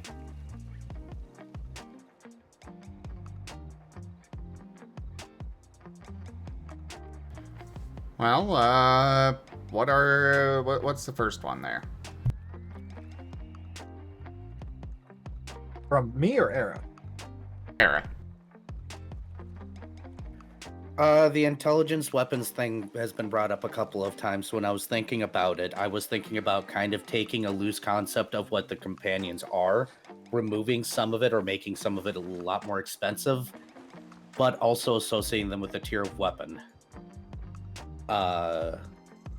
So when I write it out, it'll be more clear, but more or less, they're not going to have the independence as easily as a companion will. Matter of fact, I was considering them not to be able to have any movement at all on their own at first, since they're supposed to be intelligent weapons, and something that they would have to buy the movement feats themselves to gain access to. As well as making it so that way it's more expensive for them to act independently.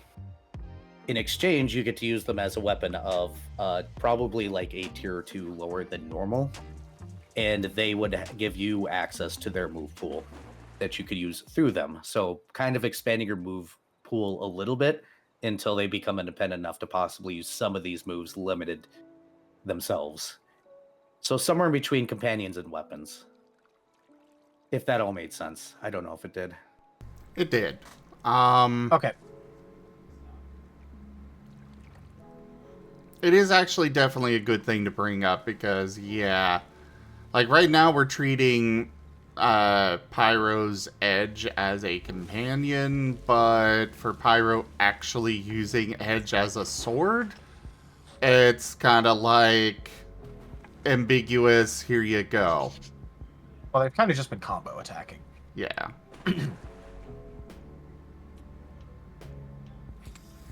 But I think coming up with actual rules for that would be a good thing. Yep.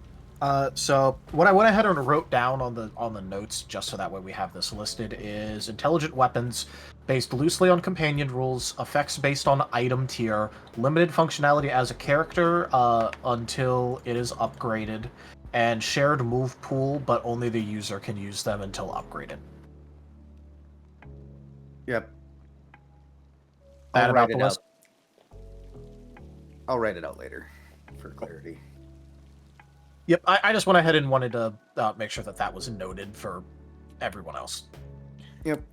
I think keeping it simple would be best. Or trying to keep it as simple as possible. I am good with them not having access to movement on their own and needing to purchase like zoomies or something. I think we should put it under the companion's primeval feature. Just to keep all of that in one place. And because, you know, they're companions anyways. The mode of thinking I had those, I wanted to bring up the cost for the weapons to act independently because they're going to have the benefit of also being a weapon.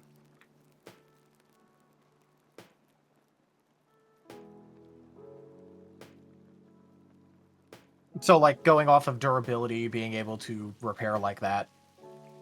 More like because they're going to be able to use as a weapon, you're going to be able to literally use them as a weapon. So you got an intelligent weapon in your hands that's considered a tier 2 weapon. That means that it's going to have This hammer shall not fall. its own power cap and stuff like that as a weapon. You still have to put the experience into it to use it as a weapon, but at the same... Go ahead. Maddie, thank you very much for that raid. Welcome in, everybody. How was your stream, Maddie-O? I hope you had a great one. Thank you so much for sharing your community here. I hope you enjoyed Wildwoods. It does look like a very interesting game.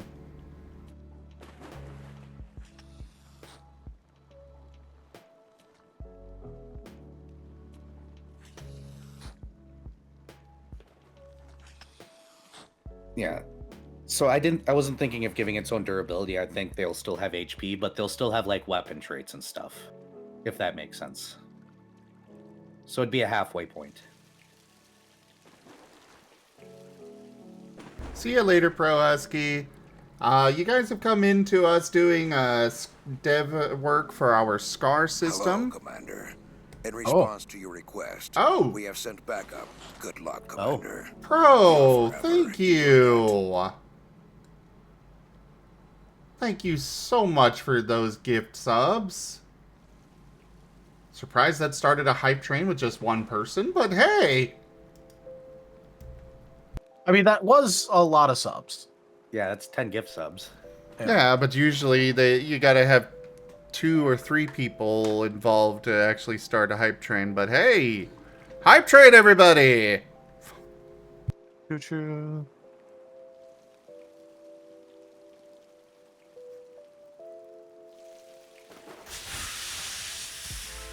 Hello, Commander. In response to your request, we have sent backup. Good luck, Commander. Thank you for that gift sub. Oh, 2 of them. Ido and Guru. Thank you both. Hello, Commander. In response to your request, we have sent backup. Good luck, Commander. We are forever in your debt.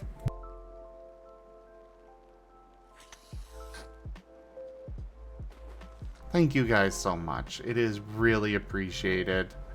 With Rex being out of work, we're in a very desperate situation at the moment. Our modest fellowship expands.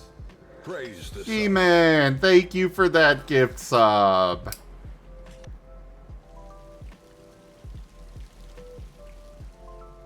I think we figured out a way to waste the rest of the time, Zim. Just have a hype train. True. Well, yeah, but I want to do I want to work. I want to get this stuff figured out. But also, you know, the whole hype train. But I don't think they're gonna keep it going for an hour. That'd be impressive, though. Don't challenge chat. Oh God. I will say, if you guys do want to support, it would be much more helpful to have it direct tips and such, because I need to pay rent next month. You know, on the 1st, and I won't get the funds from this until, you know... Midway through next month. Yeah. But either way, however you support, it is hugely appreciated.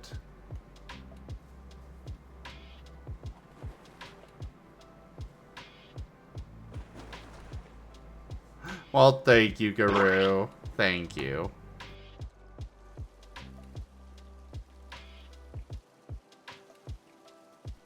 Okay, so what I am thinking is that we will have special traits to the companion's primeval feature. Ow. Bonk. Special traits to the primeval feature that, or the companion's one, that are specific to them being an intelligent weapon.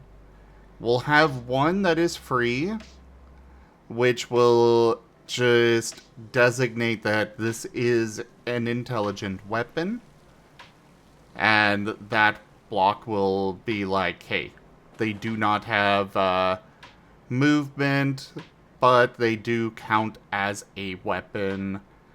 I am thinking it would be based on their attribute score. or Yeah, that's what I was possibly gonna go their attribute score -1 for tier.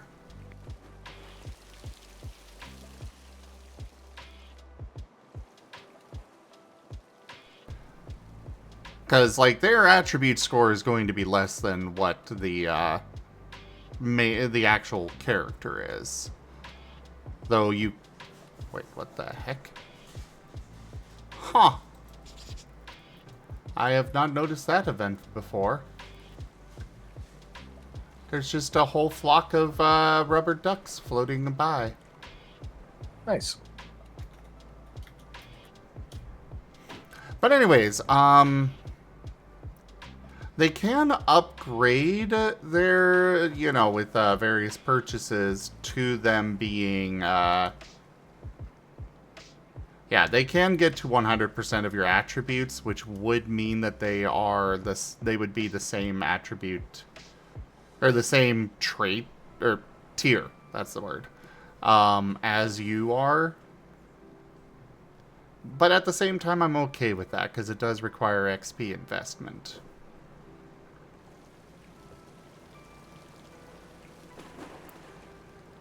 So I think just say, yeah, they count as a weapon that is of a tier based on their attributes.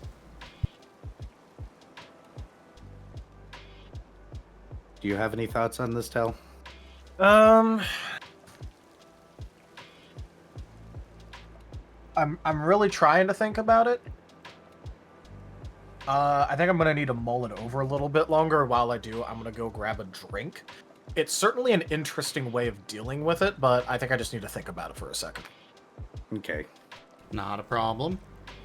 So I'm gonna go grab a drink while I do that, because otherwise I'm just gonna sit here. Thank you for the hype trade, everybody. The level 4.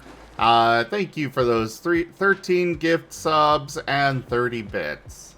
What's up, Rex? Oh, nothing. Poking in, seeing how it's going. Also, awesome hype train. Thank you, everybody. See if you need more water or something. No, I'm good, thank you. Yeah, I don't think we're gonna go with the -1. I think just have it equal to it.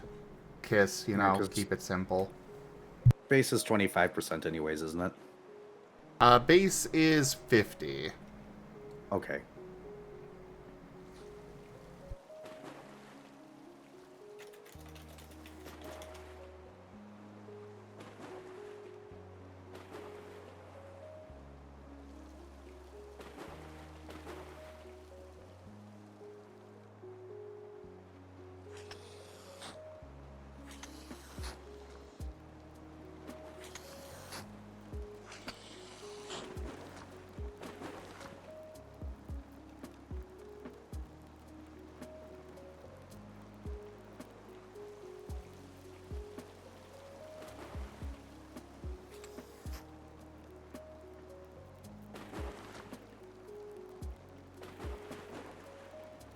Oh, you did purchase Plus Ultra? Alright, fair enough.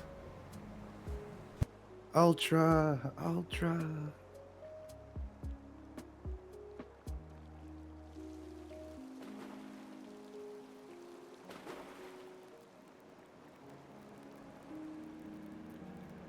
Bear in mind, this does mean that you'd still have to spend the experience on the using him properly as a weapon.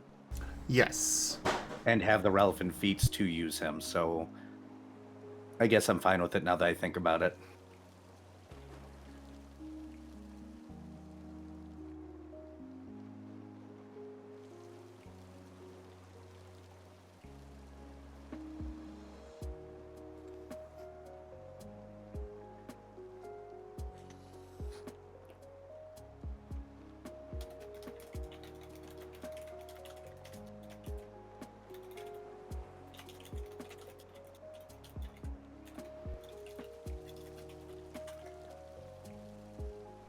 Yeah, I'm liking this idea.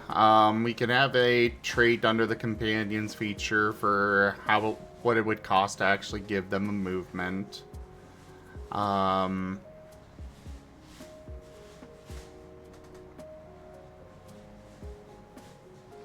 we would put down that it's something that that either they or you can purchase. Hey, Zim. Yes? You do realize this opens up a very interesting possibility for a game type. Oh? Soul Eater. Yes. I love that anime. Specifically, the dubbed version, because, you know, the Americanized subbed version had so much context removed.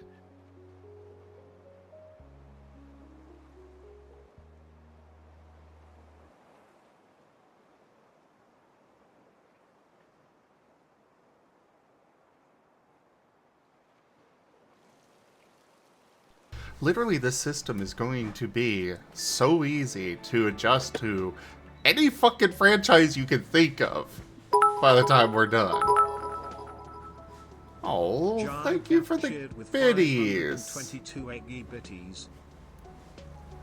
Thank you for that, Gip Gab.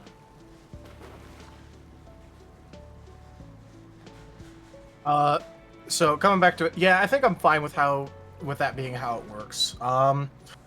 Little bit of concern about it, but then again, playtest stuff. If it doesn't work out, we'll just fix it. Yeah, Exactly. Don't know if you heard it, but I also realized you still would have to take the weapon feat anyways, and you would still have to divulge the experience to using the weapon properly. So afterwards, I was like, you know, that might actually just be fine. Yeah. Also, I'm gonna admit something right now. I tried watching Soul Eater. I turned it off episode 1 out of pure disgust because of the absolute brain rot dumb shit mistake they make. All right, to also put it out there, you should have been watching dubbed. But yes, the mistake was funny. The mistake pissed me off literally to no end, and it just made me disgusted with them.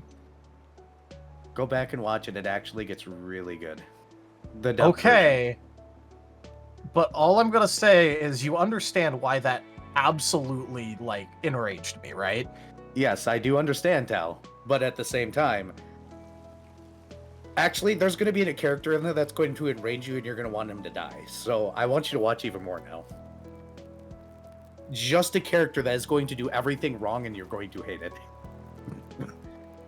Let me guess, they're going to do everything wrong after being told and it being explained to them why it's the wrong decision, and they should have known better. Yes, but they actually get punished for it. Oh, And hell learn. yeah.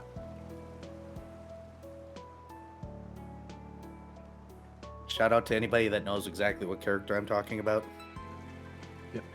Also, Mala, the mistake is the whole, they were on the 100th soul and did not verify target and just ate the wrong thing. Yep. And it pissed me off to no end that even though this was a decade ago, I remember that mistake and how much it disgusted me.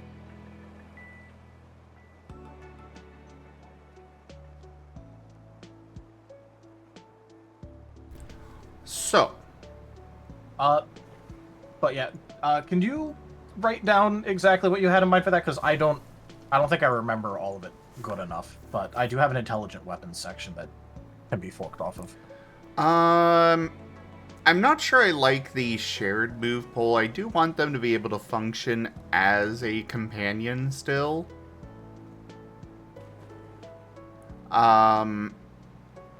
It was Which would more be- that at the beginning with the way I was going to build it, the weapons wouldn't be able to do anything themselves.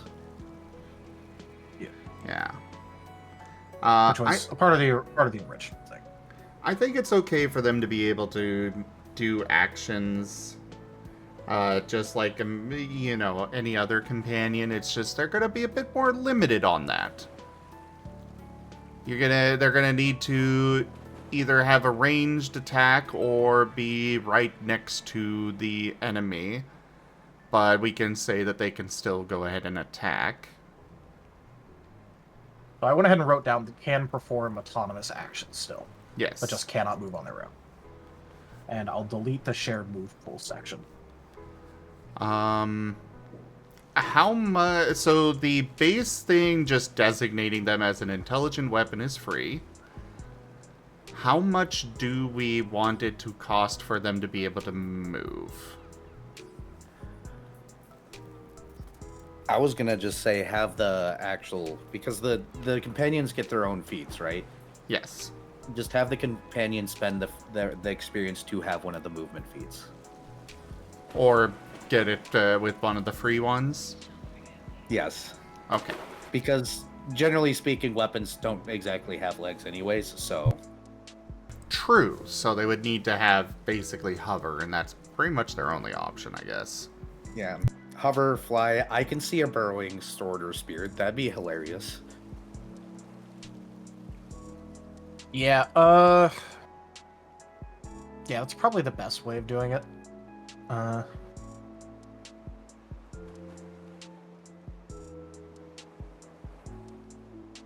gonna write it down. Of still follows companion creation rules for the base loosely on companion rules section. I guess I should remove the loose.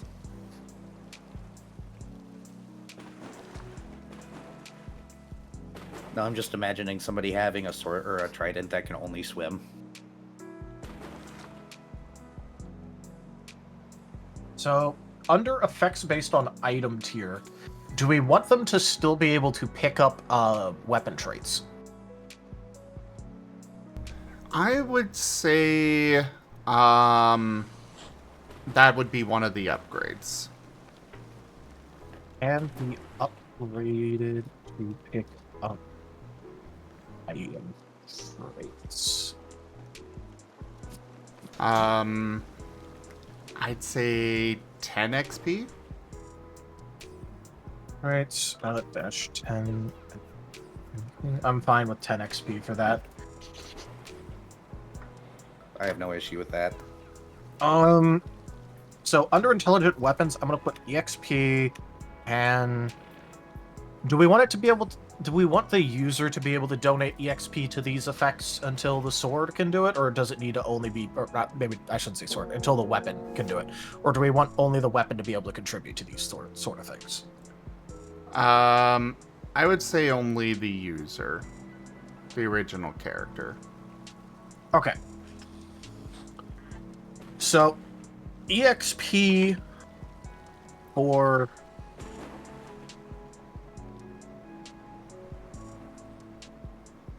grades.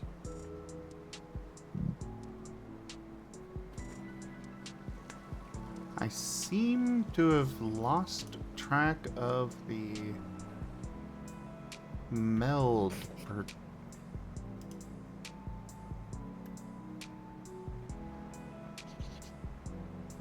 Gibbon, be careful. That'll become the new human teeth meme.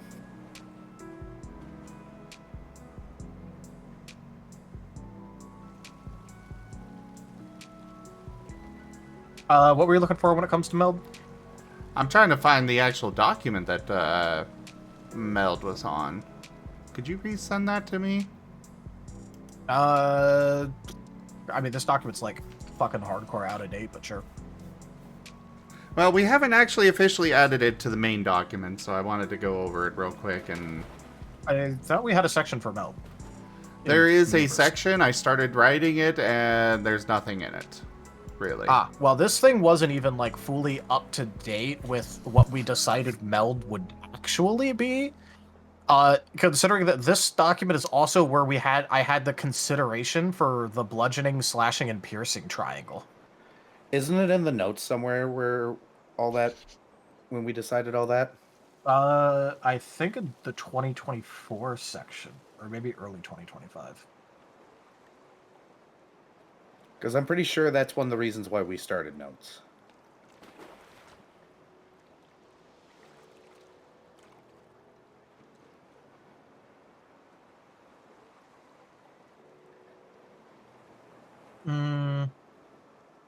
It is in the to-do list. Yeah, we do not have any notes on it. Because if something's crossed out on there, it is something that I have actually put into the document. But anyway, we went with, on that document, I believe it was maneuver melds with the -5 accuracy.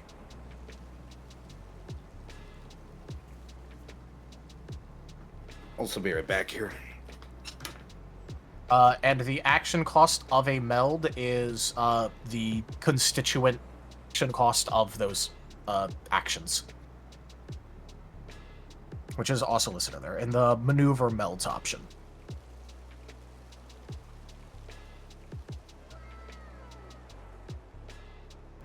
Where? In the document I sent. Oh, you did send it. Okay.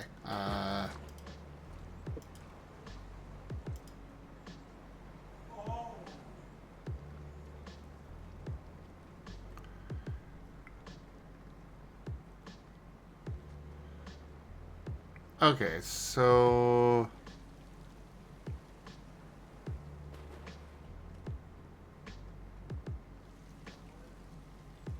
I will say this is slightly out of date because we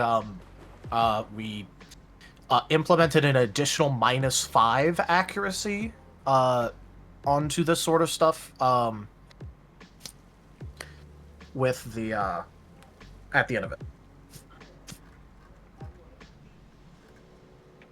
After I made this document, and then we didn't update this document for that because that was a part of a dev discussion, and then I guess it never got fully implemented into rules. But in the maneuver melds option, that's the one we actually went with, so I guess I'll cross out the multi-attack melds option. Alright.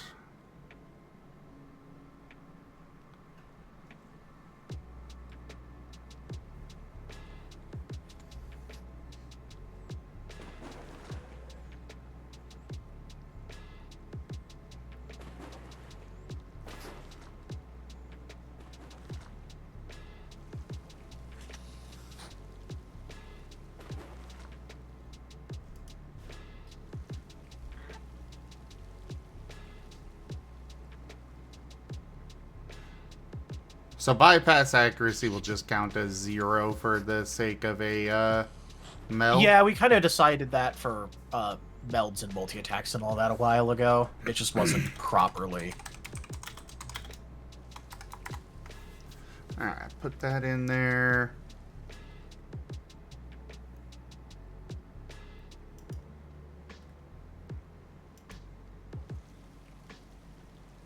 This is why I said it was kind of out of date. Yeah. Because this was the original proposal, and then we didn't update this document ever, but... Yeah, I wanted to get it put into the document with the last update, but then I realized I'm lost on what we finally wound up to settling on here. Yeah, so basically, the maneuver melds, it's a maneuver, it has an action cost of the constituent moves, or the weapon attacks, or just whatever the action is. Constituent action cost of the additive of those two. You take -5 accuracy at the end of things. Like, that's a post-construction modifier, -5 accuracy.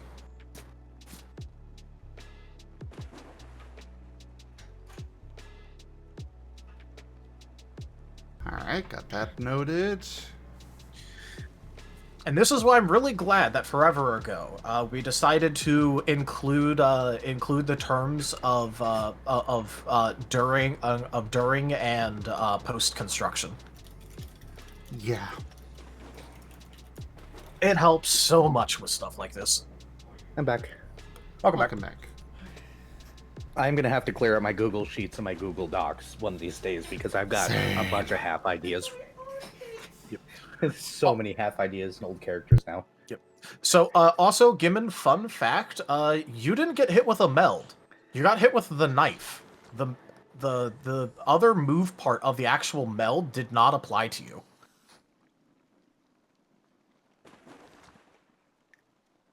You got hit with a knife.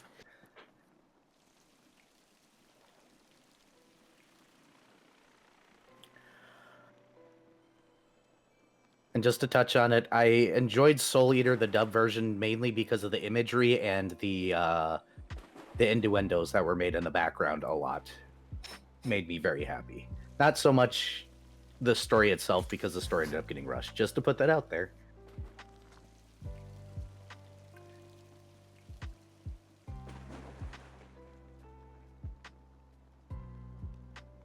The scenery design was amazing.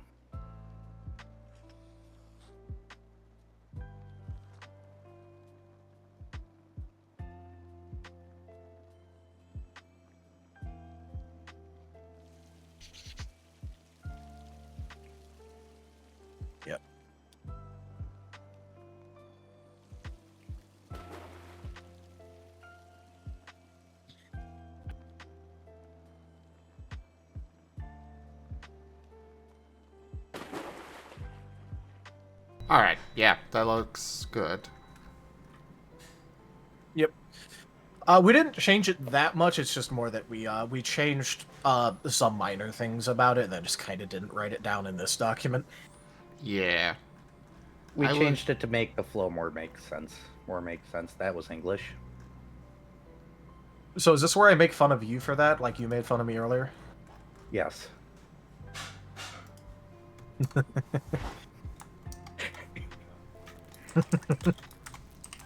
Look, I spent a total of, out of my 8 hours of working today, I spent 6 of it in meetings Nice. and 4 of it taking notes. My brain is done, and the other 2 hours was just spent doing grinding work that needs to get done. So my brain is just off right now. That is very fair. This is legitimately a struggle today.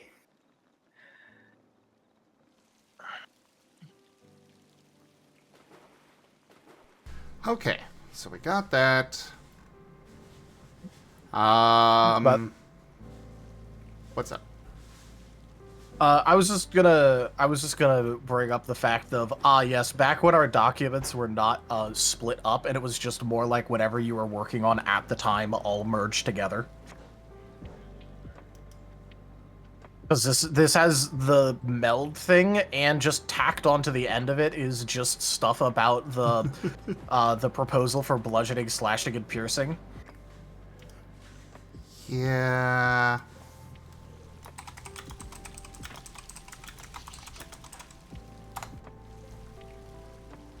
Also, I am going to go ahead and finally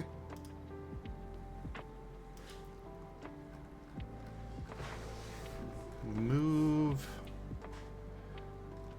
all of this, the old stuff that we had, like weather effects and scar items and whatnot in the main document, out of it. Okay. And put it in the notes here. The unfinished. Well, more stuff that we came up with, but it was too broken and we never actually sat down to balance it properly. Yep, mostly because at one point we needed something, so I sat down and made something, and then went, okay, this technically works, and then set it, like, dropped it in, like, you know, a heap of loose notes, and then went off to go work on more important things. Well, the weather effects were the stuff I'm talking about is holdout from the very start, where I sat down with the chat and we went through and figured out all these different things for stuff, and it wound up being too complicated and stuff. I'm not talking about what you came up with. Are you forgetting that I did, like, an entire thing with weather effects, of some of which got shoved into that note section? No, this was separate. Oh, okay. Yeah, this was before you did that. And we never put what you did into there. Actually, going forward, you both have access to the DevTales notes document. Just add a new document tab for things like the meld. Unless, of course, we're needing to share it with somebody else. And we can just keep track of stuff in there instead of having 15,000 different freaking That's fair. Google Docs. So we want 15,000 tabs, understood. To be fair, that is still far more manageable. We shall hit Viv's level of tabbage. This is me What about calling my out level Viv. of tabbage? We're not going to comment on yours. I don't know yours. I know Viv's. Okay, I think somewhere I'm around 900 tabs currently.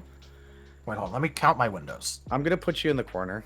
1, 2, No. 3, 4, 5, 6, 7. 7 tabs. How much is in this one window? I will share how many subs I have 94. sitting in my history in FA if you don't stop. You're gonna show what? How many unread submissions I have in my FA if you don't stop. Look, all I'm bringing up is that between two of these windows, there's 250 tabs open. Just as bad as Viv. There are 7 windows.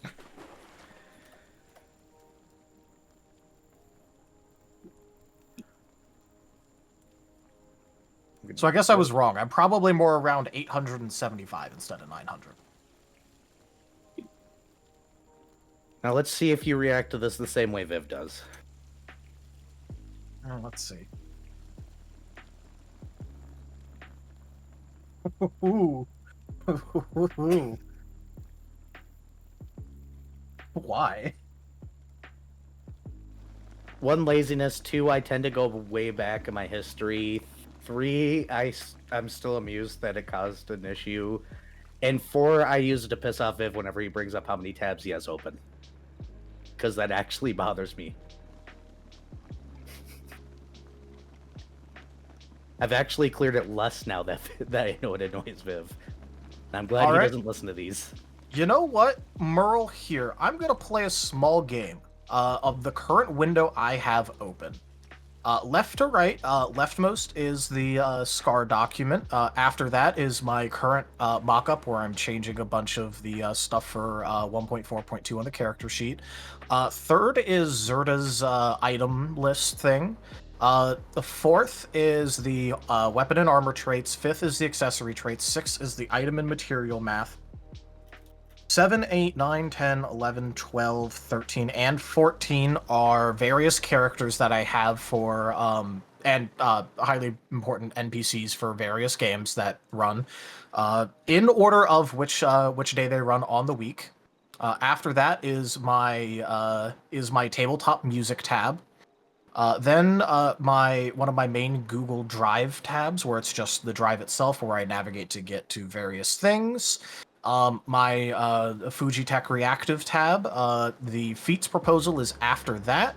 Into that is the current character sheet version, along with some more various test sheets that are open for some mock-up characters that I'm making. I have 2... I can keep going about this. I know what's in all these tabs without looking and clicking on them. I am the same way. I know what's where and which window it's all in. I have them organized to the same way that Tal does. Like, I've got one window that is dedicated all to various notes for Scar and other references and such that I am, making use of. Oh, there's the attack melding and imbuing document. I think you just disproved your own point, Zim. I looked. Oh, because it didn't have the right icon, because it didn't load yet. That's why I didn't notice it. But anyways, you can go ahead and delete the attack melding and imbuing document. I have moved that over to the actual note document now. I'll probably keep it just for it existing, but I generally don't clear out my old things because in case I ever need them.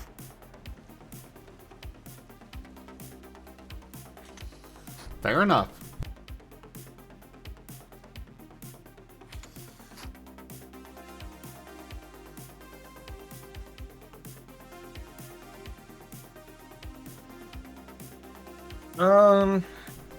Anyways, you had some stuff that you wanted to bring up, Tao? Yeah. Specifically relating to the fact that forever ago, and I'm more bringing this up because this is, like, more of a reminder than anything, I still am not going to be doing actual feat development. We moved the affinity feats out of a couple of the basic affinity feats out of its section, and instead moved them to a general thing, and we were going to be replacing them. I know we had one in mind where it was the type adaptation that I believe still hasn't been implemented, and it's still on the to-do list.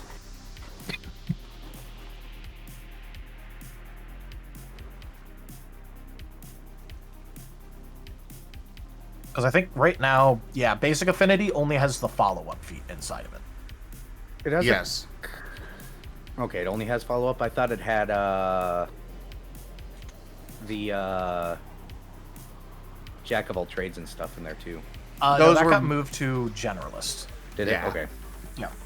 And we were going to replace them. One of them was with the type adaptation feat that we liked the idea of.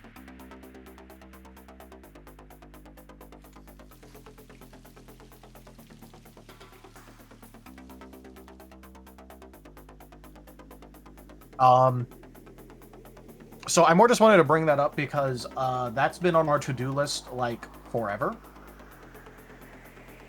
Well, let me move it to notes and make sure that I get that added.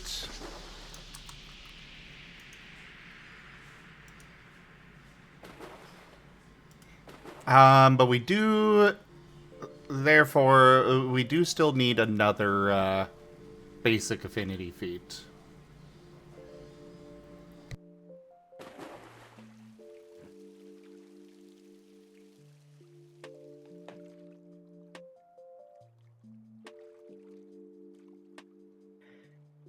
We could make something related to the basic subtype triangle. If it's going to be anywhere, it's probably in the basic affinity section. If we do something like that, we could take one of the basic triangles and let them have stab with it. No, they already get stabbed, don't they? They already get stabbed. Yeah. Okay. We could give them access to with a feat they can choose to get access to hack, impact, and impale.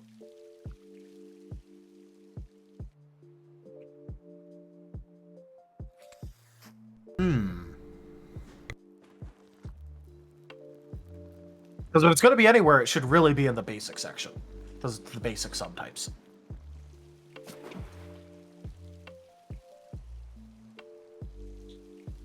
And we have actual rules for how that works now, so... We very much do, actually, yeah. That would be an easy. And I don't think people will ever complain about having a feat to get access to hack, impact, or impale.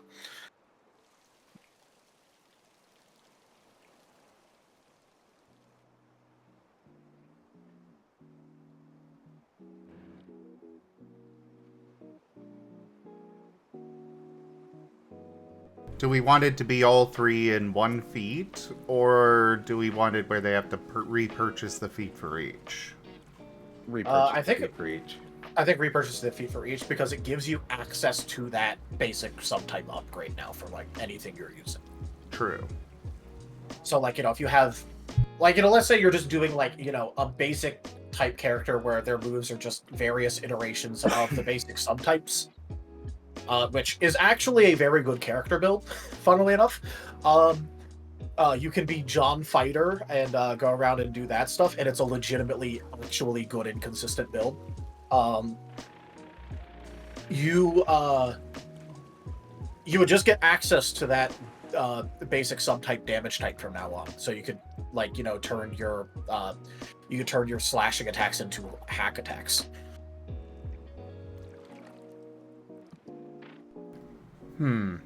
Works for me. I still think it's hilarious that the John Fighter build is actually extremely good.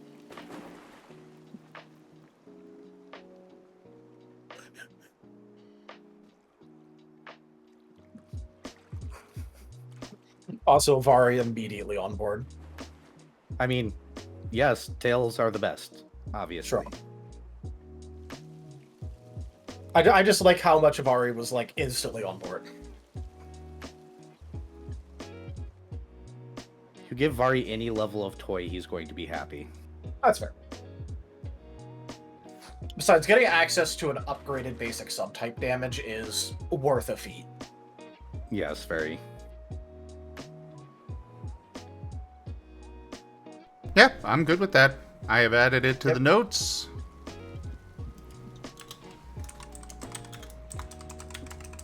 Big tail, best tail.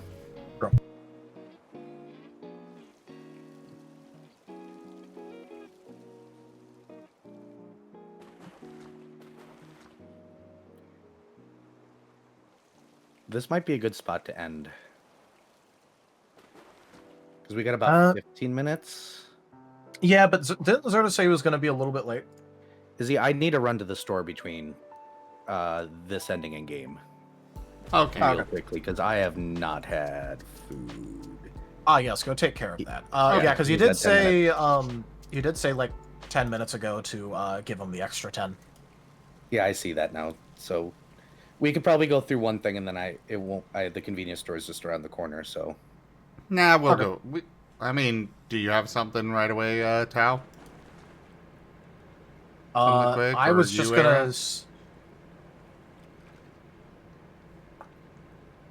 I got nothing specific right now. I might have something later, but we'll see how that goes. I am fried, as I said. So the other thing that I was going to bring up is that is similar in the feat section, in the to-do list. For the feat section, we were changing "Get Behind Me" to hit someone your own size, and change that in Shared Pain to auras. Of which I don't think that was done either.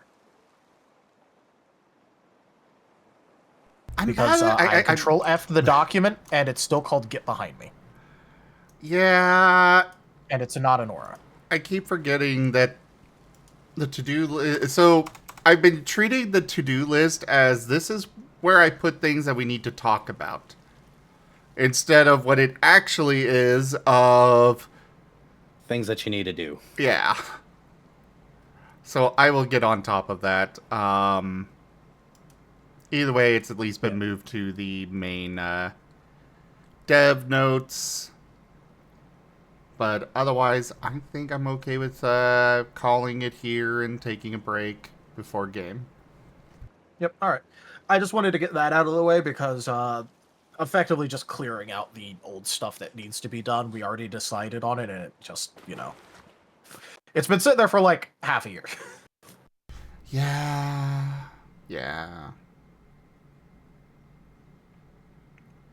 But anyways, thank you all so much for joining us today for this DevTales session. Check out our website, zgfgaming.com. We've got links for our Discord, Telegram, Mastodon, Blue Sky, Patreon, and more. There on the website, as well as down in the description below through our link tree. Thank you to my patrons, tippers, and subscribers.